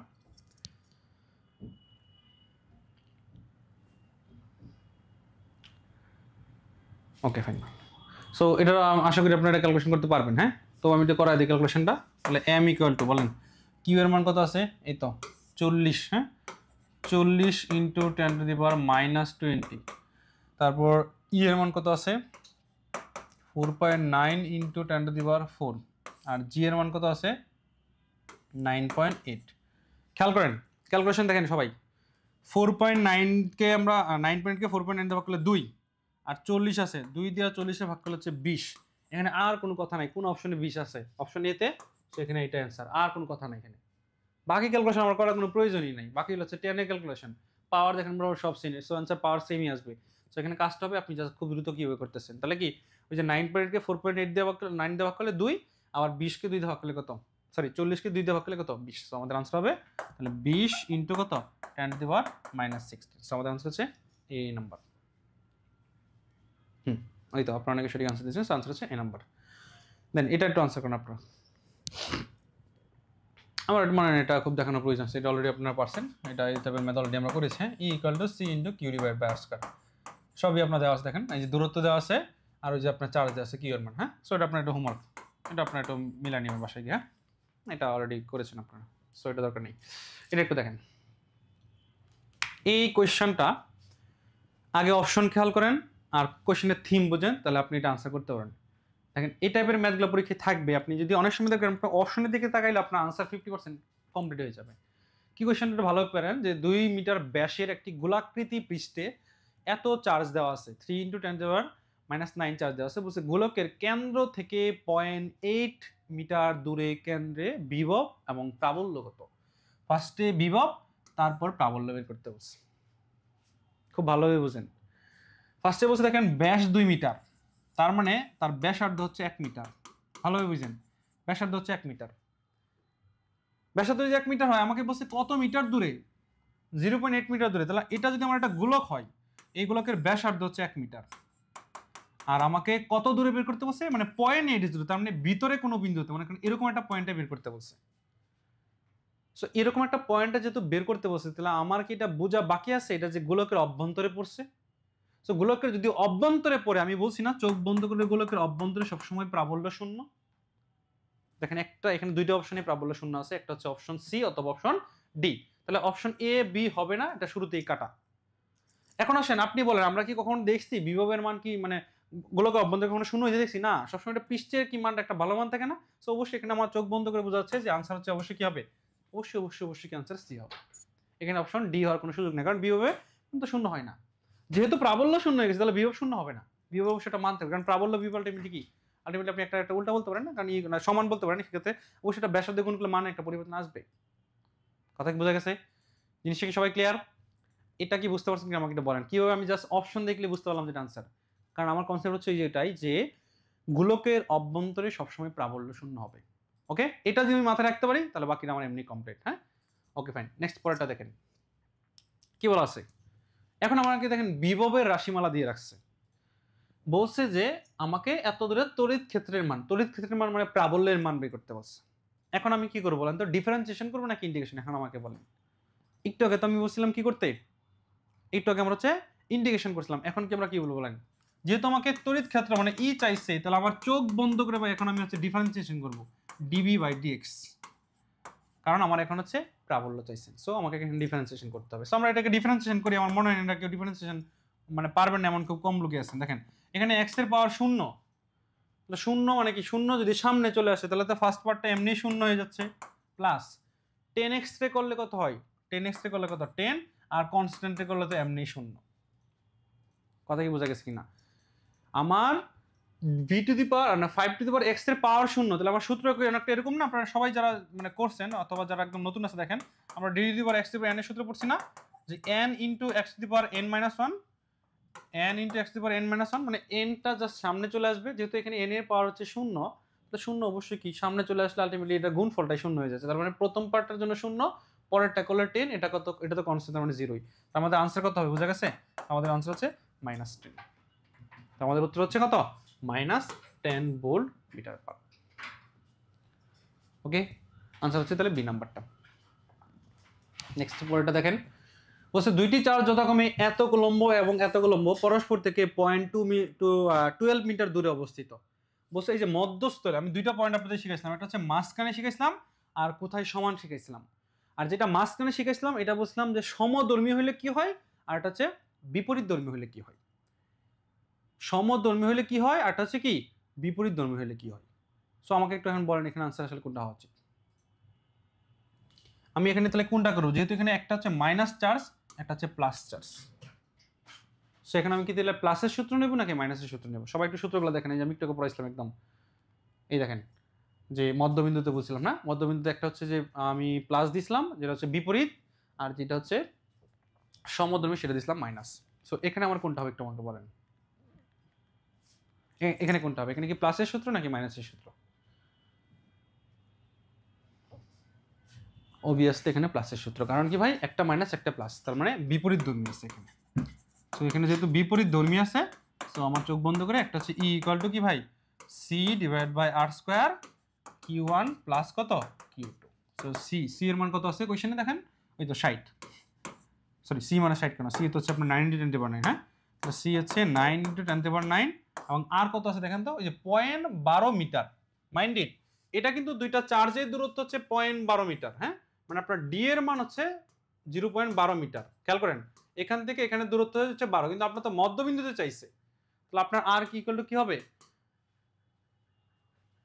আর ইকুয়াল টু তাহলে কি হবে 0.12/2, তার মানে আলটিমেটলি 0.06। ওকে, সো এটা হচ্ছে আলটিমেটলি আমার কি আর এর মান। সো আমরা এখানে আর এর মানটা এখন বসাবো। সো 0.06 না, তো আর ইকুয়াল টু 0.06। তোমাদের একটা পোল দেওয়া হচ্ছে, সবাই একটু পোল অ্যাটেন্ড করো, হ্যাঁ। সো আর ইকুয়াল টু যদি 0.06 হয়, তাহলে আমি এটাকে চাইলে কিন্তু সংক্ষেপে এভাবে লিখতে পারি, দেখো 6 × 10⁻² লিখতে পারি আমার ক্যালকুলেশনের সুবিধার্থে। কিন্তু যদি আমি আর ইকুয়াল টু 0.06 দেই, তাহলে আমরা এখানে সরাসরি লিখতে পারি 6 × 10⁻² লিখতে পারি সহজেই। সো এটা যদি আমরা এখানে বসাই তাহলে দেখো কি আসতেছে, 6 × 10⁻², সেটা কিন্তু আবার কি হোল স্কয়ার। ওকে, এখন আসো জাস্ট বাকি দুইটা চার্জের যোগফল, তাহলে 60 আর 60 যোগ করলে কত 120। এখন বলাই ক্যালকুলেশন না পারার মতো কোনো কিছু আছে? দেখো ক্যালকুলেশনটা কেমনে করবো আমরা। সো তাহলে দেখো এখানে কিন্তু উপর আছে 9 × 10⁻৯, আর নিচে আছে কত 36 × 10⁻⁻4, আর এখানে হবে 120। ওকে, এই পর্যন্ত ক্লিয়ার? এখন দেখো এই যে 9 আছে, 9 দিয়ে তুমি এটাকে কাটাও, 36 করলে কত 4 নং 36, এই 4 দিয়ে আবার 120 রে কাটাও, সেটা কত আবার 30। স্যার মোটের উপর দেখো এখানে কোন অপশনটাতে 3 আছে, ওই দেখো একটা অপশন এতে আছে, তো আমি অ্যাকুরেট আনসার নিয়ে আসি। তাহলে অ্যাকুরেট আনসার কত হবে, তাহলে 30। দেখো -4 এটা উপরে যদি চলে যায় তাহলে সেটা কি +4 চলে যাবে না? সো আলটিমেটলি কি আসতেছে আমার দেখাতো, তাহলে 10⁹ প্লাস 10⁴, সো আলটিমেটলি আসবে 3 ইন্টু 9 4 13 সাথে একটা 14, তাহলে ultimately 10 to the power 14। So আমাদের আনসার হচ্ছে 3 ইন্টু 10 টু দি পাওয়ার কত 14 নিউটন। সো এটা হচ্ছে আমাদের রাইট আনসার। ক্লিয়ার সবাই? এটা সবাইকে এটা বুঝতে পারছো কিনা? সো তাহলে আমাদের এই কোশ্চেনের রাইট আনসার হচ্ছে কত 3 ইন্টু 14 নিউটন। সো এটা কি আমরা সবাই ক্লিয়ার? আমরা কি ক্যালকুলেশনটা কি বুঝতে পেরেছি? সবাই একটু দ্রুত রেসপন্স করো। হ্যাঁ, আমরা ক্লাসে মোটামুটি একদম লাস্ট মুহূর্তে অলমোস্ট চলে আসছি। সো একটু ফার্স্ট রেসপন্স করে, আমাদের আরও বেশ কিছু ম্যাথ বাকি আছে। হ্যাঁ, দাঁড়াগতের ম্যাথ বাকি আছে। Okay fine, clear. নেক্সট দেখো কি বলছে, একটি অপরটি তুলনায় 9 গুণ। এখানে একটি অপরটি মানে বুঝতে পারছো, মানে কি একটা চার্জ একটা চার্জের তুলনায় 9 গুণ। তো দুইটা চার্জের মধ্যবর্তী দূরত্ব আসে 16 সেন্টিমিটার। মধ্যবর্তী দূরত্ব কত 16 সেন্টিমিটার। বলছে ছোট চার্জ হতে কত দূরে লব্ধি প্রাবল্য শূন্য হবে। আমি তোমাদের দুইটা কন্ডিশন পড়িয়েছিলাম, একটা হচ্ছে মধ্যবিন্দুতে, আর একটা পড়েছিলাম যে লব্ধি প্রাবল্য শূন্য অথবা সমান হওয়ার শর্ত। তাহলে শূন্য বা সমান হওয়ার শর্ত শর্টকাটটা কি ছিল? x equal to root over q1 divide by root over q1 plus q2 into হচ্ছে d, অথবা আরেকটা শর্টকাট শিখেছিলাম যে d divide by 1 plus root over q2 divide by q1। এখন বলো তো আমার এখানে ভাই কোনটা দিয়ে করলে আমার মোর ইজি হবে? আমরা কোন শর্টকাটটা দিয়ে করলে অনেকটা ইজি হবে আমাকে একটু বলো। আবিদ ভাই একটু কমেন্ট অপশন রাখেন। সো তাহলে আমরা কোনটা দিয়ে করলে এটা বেসিক্যালি ইজি হবে বলো তো আমার? এখানে যেটা অনুপাত আছে এটা দিয়ে করার চেষ্টা করবো, কারণ কোশ্চেনে বলছে যে একটা আরেকটার 9 গুণ। মানে তুমি চিন্তা করো যে একটা চার্জ যদি Q1 তুমি Q ধরো, আর Q2 হবে একটা আরেকটা কত 9 গুণ, এরকমটা বলা হয়েছে। বুঝতে পারছো? এখন তুমি খেয়াল করো, তোমাকে কোশ্চেনে বলছে কিন্তু ছোট চার্জ হতে, তার মানে তোমাকে কিউ থেকে দূরে বের করতে বলছে, কারণ কিউ ছোট, 9 কি কিন্তু অবশ্যই বড়। তার মানে আমি বলছিলাম কি তুমি চাইলে ওটা দিয়ে করতে পারো যে ভাই যেটা মানে আমি বলছিলাম যে যেটা থেকে দূরত্ব বের করতে বলবে সেটা হচ্ছে উপরে হবে। সো এখানে কি যেহেতু আমার ছোট থেকে বের, তার মানে হচ্ছে কিউ থেকে বের করতে হবে। সো আমি মনে করো কিউ কে ধরলাম 1 আর এটাকে ধরলাম 9, কারণ যেহেতু অনুপাত বলছে। সো আমি তাহলে এখানে সরাসরি লিখতে পারি x equal to root over 1 আর নিচে কত দেখো root over 1 plus root over 9, কারণ একটা একটা 9 গুণ ইন্টু কত ডি। তাহলে ক্যালকুলেশন করো তো কি আসে দেখো, আমরা 1 কে করলে তো 1, উপরের সাথে থাকতেছে ডি আর নিচে কত 1 প্লাস 3, তার মানে আলটিমেটলি কত আমাদের থাকতেছে হচ্ছে ডি বাই কত 4। ওকে, ডি এর মান কত আছে 16 সেন্টিমিটার। সো তাহলে 16 রে ভাগ করো, তাহলে আলটিমেটলি কত 4 সেন্টিমিটার। ওকে, তাহলে আমাদের আনসার আসতেছে কি এ নাম্বার। তুমি চাইলে কিন্তু এখানে এই পরেরটা দিয়েও করতে পারো, তুমি চাইলে এখানে কিন্তু পরেরটা দিয়ে করতে পারো, কোনো সমস্যা হবে না। সো আমার মাথায় রাখতে হবে যে ভাই আমার, তবে হ্যাঁ এটা বলতেছি যে পরীক্ষা যদি অনুপাত টাইপ কিছু থাকে, তো অনুপাত টাইপে থাকলে আমরা সবসময় কি করতে পারবো, সবসময় এইটা দিয়ে করলে বেশি ভালো হয়, কারণ এই একটা একটা 9 গুণ না, তুমি এখানে বসা সিম্পলি। এক্ষেত্রে খেয়াল করবো যে সবসময় কিন্তু কিউ2টা উপরে থাকবে, এটা মাথায় রাখতে হবে। হ্যাঁ, অলওয়েজ কিউ2টা কিন্তু কি উপরে থাকতে হবে। নেক্সট, সো এটা আমাদের আনসার হচ্ছে কি তাহলে কি এই নাম্বার। আচ্ছা, এই কোশ্চেনটা ঠিকঠাক মনে তোমাদের বুঝতে একটু প্রবলেম হচ্ছে, আমি একটু বলে দেই। এখানে আছে প্লাস কিউ চার্জ, এখানে আছে প্লাস কিউ চার্জ, এখানে একটা প্লাস কিউ চার্জ আছে। বলো তো দেখি এটার আনসারটা কেমন হবে? অপশন দেখো, অপশন দেখো আর উত্তর বলো, অপশন দেখো আর উত্তর বলো। বলো এখানে আনসার কি হইতে পারে? যদি একটু মনে হচ্ছে বুঝতে তোমাদের কষ্ট হইতে পারে, মনে করো এখানে ত্রিভুজে 3টা বাহুতে 3টা চার্জ দেওয়া আছে, এন্ড তোমার বলা আছে যে এই যে পি একটা বিন্দু যেখানে সবার ডিসটেন্স মনে করো আর দেওয়া আছে। কোশ্চেনটা বলা হয়েছে যে যে এই যে পি বিন্দুতে মানে মাঝখানে তোমার প্রাবল্য এবং বিভব কেমন হবে বলো তো দেখি। মাঝখানে পয়েন্টে তোমার প্রাবল্য এবং বিভব কি হবে? তুমি এটা অপশনগুলো খেয়াল করে আমাকে উত্তর বলো দেখি কি হবে। মনে করো এই যে এখানে মাঝখানে, হ্যাঁ, তো এখানে খেয়াল করো যে এটা তুমি প্রথম জিনিসটা দেখো, প্রথমে কি আছে প্রাবল্য আছে, তুমি আগে প্রাবল্যটা বের করো। প্রাবল্য বের করলে তোমার মোটামুটি একটা আনসার চলে আসবে।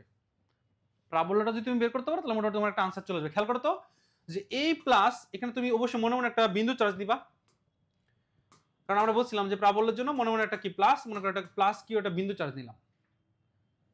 এই কালারটা দেখা যাচ্ছে না, আমি একটা রেড কালার নেই। মনে করো এই মাঝখানেটা আমি প্লাস কি বিন্দু চার্জ নিলাম, তাহলে এই প্লাসটা কিন্তু একটা ধাক্কা দিবে, আবার এই প্লাস একটা ধাক্কা দিবে, আবার এই প্লাস একটা ধাক্কা দিবে। তার মানে দেখো সবাই এটা ধাক্কা দিচ্ছে, কিন্তু আলটিমেটলি কি হচ্ছে দেখো, এই এই মানে ইনি যখন ধাক্কা দিবে এ কিন্তু এদিক দিয়ে যাওয়া শুরু করবে, আবার এ যখন ধাক্কা দিবে এ আবার এদিক দিয়ে যাওয়া শুরু করবে, এ আবার যখন ধাক্কা দিবে এ আবার নিচে নামা শুরু করবে। তাহলে যেহেতু সবারই ধাক্কার পরিমাণ সেম, তার মানে দেখো তো এদিকে তিনজনই তারা সমান বলে টানতেছে না, তার মানে সে কিন্তু ব্যালেন্স, সে এখান থেকে নড়বেই না, কারণ সবার যেহেতু ধাক্কা সমান, সবাই কি দিচ্ছে, সবাই তাকে হচ্ছে কিউ পরিমাণ কি চার্জ দিয়ে তাকে কি ধাক্কা দিচ্ছে। তার মানে এক্ষেত্রে বোঝা যাচ্ছে যে এক্ষেত্রে তার প্রাবল্য অবশ্যই কি হবে, প্রাবল্য অবশ্যই শূন্য হবে।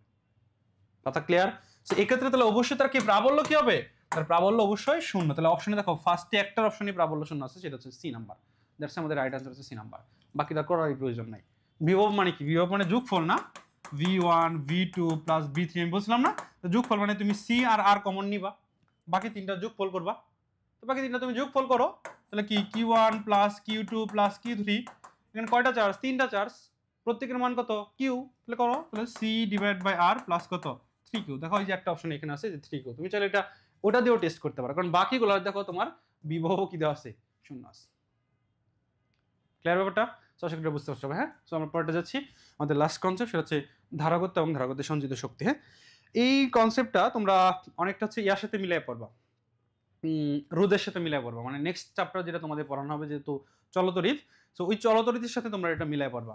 কারণ এখানে এই কনসেপ্টটাতে বেশি কোয়েশ্চেন আসবে চলতরিতে, মানে বিশেষ করে সমবায়। হ্যাঁ, এখানে তবু একটু জাস্ট দেখার জন্য একটু দেখবা যে কিভাবে আসলে ব্যাপারগুলো কাজ করে। সো এখানে মেইন যে থিমটা, যে যেটা হচ্ছে এখানে শ্রেণী, রোদে সেটা সমান্তরাল, এখানে যেটা হচ্ছে সমান্তরাল, রোদে সেটা শ্রেণী। আমি বলতে আমরা এতটুকু দিয়ে শেষ না, এখানে আরো বেশ কিছু কাজ যা আছে আমাদের। কি কাজ আছে সেটা আমরা একটু দেখি।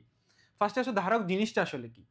ধারক জিনিসটা হচ্ছে, ধারকের একটা বেসিক সূত্র হচ্ছে C equal to Q by P. C equal to Q by P মানে একক বিভব পার্থক্য সৃষ্টি করতে যতটুকু চার্জ সঞ্চয় করা হয়। কি বললাম আমি?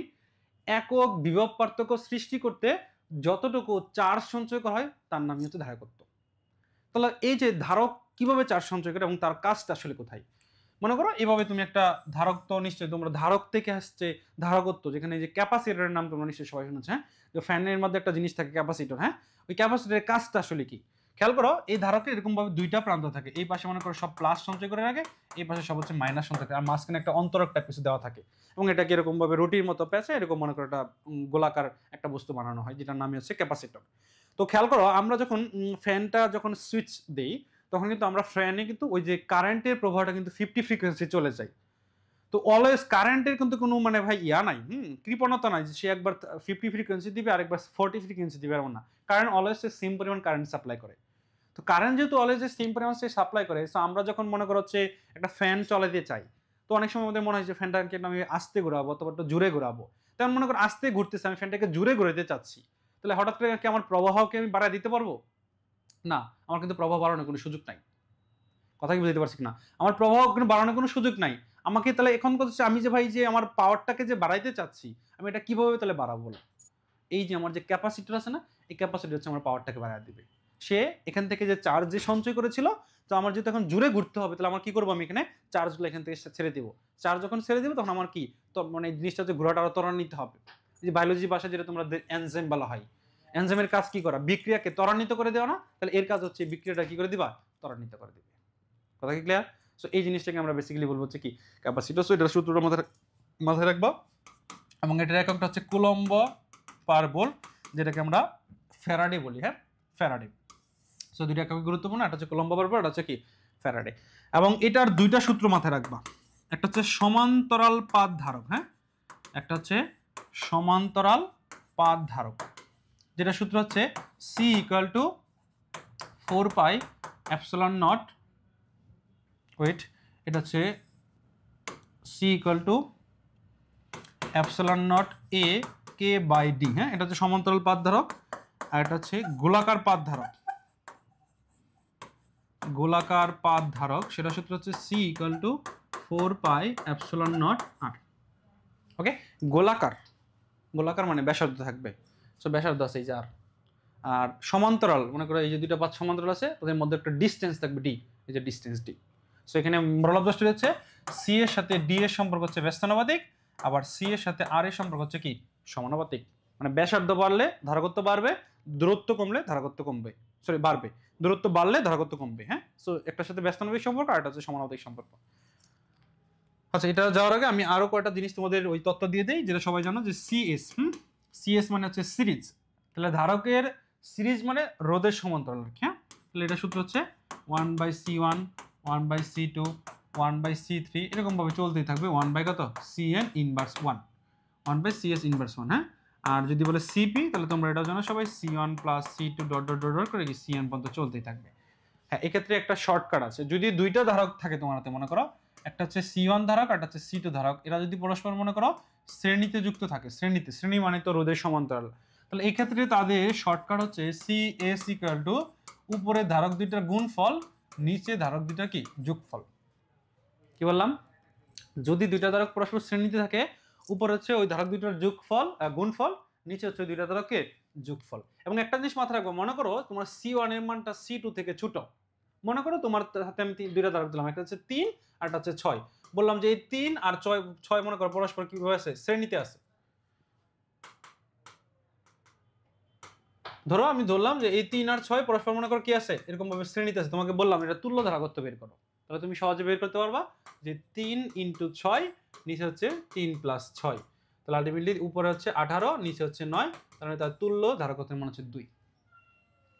বাট এখান থেকে একটা ছোট্ট জিনিস তোমার বোঝার আছে বা একটা চিন্তা করার উপায় আছে, সেটা হচ্ছে খেয়াল করবা যে ধারকের মান দেখবে সবসময় যে ছোট ছোট যে মানটা থাকবে না, মানে তুল্য ধারকত্বের মান সবসময় ছোট মান থেকেও ছোট হবে। খেয়াল করো এখানে দুইটা মান ছিল, একটা 3 একটা 6, দেখো এই 3টা কিন্তু 6 থেকে ছোট ছিল এবং তুল্য ধারকত্ব আছে 2, তাহলে খেয়াল করো আলটিমেটলি এই দুইটা কিন্তু 3 এর থেকে ছোট, তার মানে আমরা এটা বলতে পারবো যে CS এর মানটা অলওয়েজ কি লেস দেন C1 হবে, মানে ছোট মান থেকেও ছোট হবে।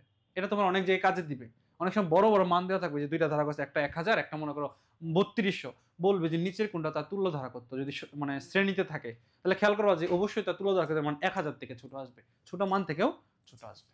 ওকে, সো এই ক্ষেত্রে এই কনসেপ্টটা মাথায় রাখো। এবং আরেকটা জিনিস মাথায় রাখো, যদি সবার মান সমান হয়, মান সমান হলে মানে বলেন অনেক সময় যে প্রত্যেকটা ধারকের মান সমান, তাহলে এক্ষেত্রে CS এর শর্টকাট হচ্ছে C/N আর CP শর্টকাট হচ্ছে NC।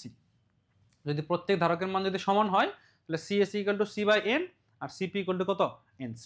এবং এই দুজনের রেশিওটা মাথায় রাখবা যে CP এবং CS এর রেশিও হচ্ছে n² হচ্ছে 1। খুবই খুবই গুরুত্বপূর্ণ এটা, হ্যাঁ, যে সিপির মানটা সিপির মানটা হচ্ছে CS এর n² গুণ, সিপির মানটা হচ্ছে CS এর n² গুণ, মানে শ্রেণীতে সমান্তরালে তুল্য ধারকত্ব শ্রেণী তুল্য ধারকত্বের n² গুণ।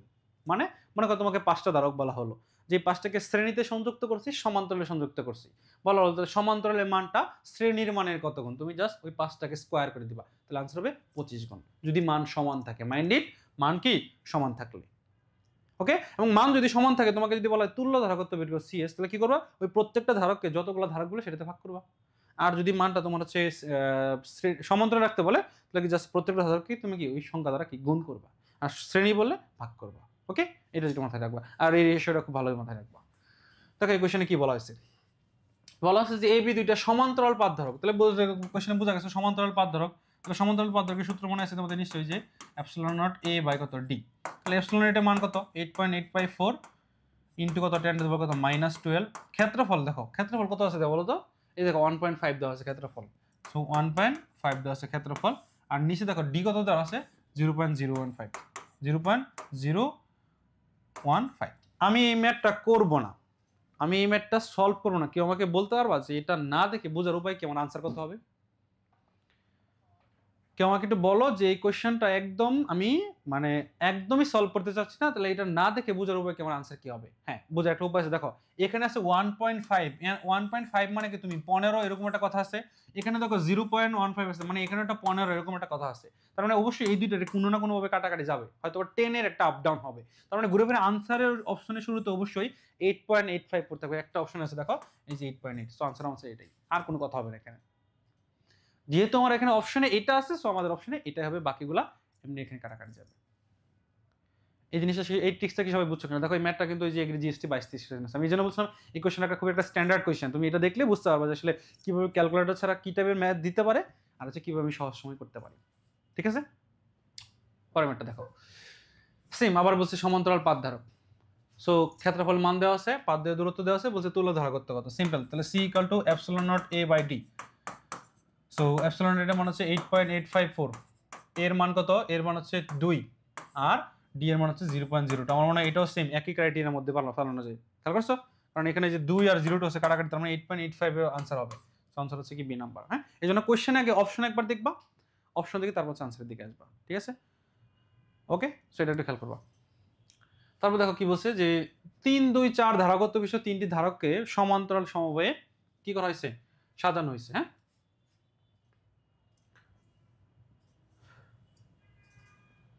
আচ্ছা, সো কীভাবে সাজানো হয়েছে, এটাকে সমান্তরাল সমভাবে সাজানো হয়েছে। এখন খেয়াল করো যে তাহলে তাদের সমতুল্য ধারকত্বের মান কত। 3 2 4 সমান্তরালে সাজাইছে। সমান্তরাল মানে হচ্ছে কি আলটিমেটলি কি, এখন বলছে সমান্তরাল সমভাবে সাজানো হলে তাদের সমতুল্য ধারকত্ব। সমান্তরালে আমরা কি করি বলতো, বেসিক্যালি কি যোগ করি না? তাহলে সেটা মানে মানে নতুন করে কি মানে করার কোনো প্রয়োজন আছে? তাহলে CP equal to C1 plus C2 plus হচ্ছে C3, হ্যাঁ, কারণ সমান্তরাল তো মানে যোগফল, তাহলে 3 প্লাস 2 প্লাস 4 আলটিমেটলি হচ্ছে 9, হ্যাঁ, বাচ্চাদের একটা ম্যাথ ছিল জাস্ট সিম্পলি 9 মাইক্রোফ্যারাডে। ওকে, নেক্সট এটা একটু দেখো। এটা একটু তোমাদের হয়তো একটু ঝামেলা হলেও হতে পারে, কারণ কোশ্চেনের চিত্রটা কি বোঝা যায় না, আই ডোন্ট নো। দেখো কোশ্চেনে কি বলা আছে, C1 মানে যে এটা, হ্যাঁ, আমি একটু জাস্ট ভিন্ন কালার দিয়ে তোমাদের দেখাই। এটা হচ্ছে C1, এটা হচ্ছে C1, এটা হচ্ছে C2, এটা হচ্ছে C3। C2 আর C3 পরস্পর সমান্তরালে আছে আর কি, বুঝছো? তাহলে C1 এর মান হচ্ছে 1, এটার মান হচ্ছে 1, আর C2 এর মান হচ্ছে 2, আর এটার মান হচ্ছে 3, আর C4 এর মান হচ্ছে 4, এবং এখানে একটা ভোল্টেজ আছে হচ্ছে 10।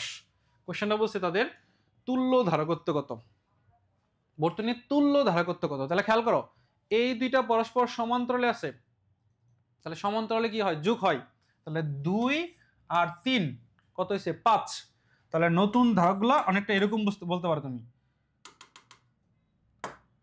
তুমি নতুন ধারকটা অনেকটা এরকম বলতে পারো যে তোমার এখানে তো অলরেডি 1 কিন্তু আছেই, C1 এর মান কত তোমার 1 আছেই, আর এই দুইটা ভেঙে একটা হয়ে গেছে, 2 আর 3 কত হয়েছে, 2 আর 3 মিলে হচ্ছে 5।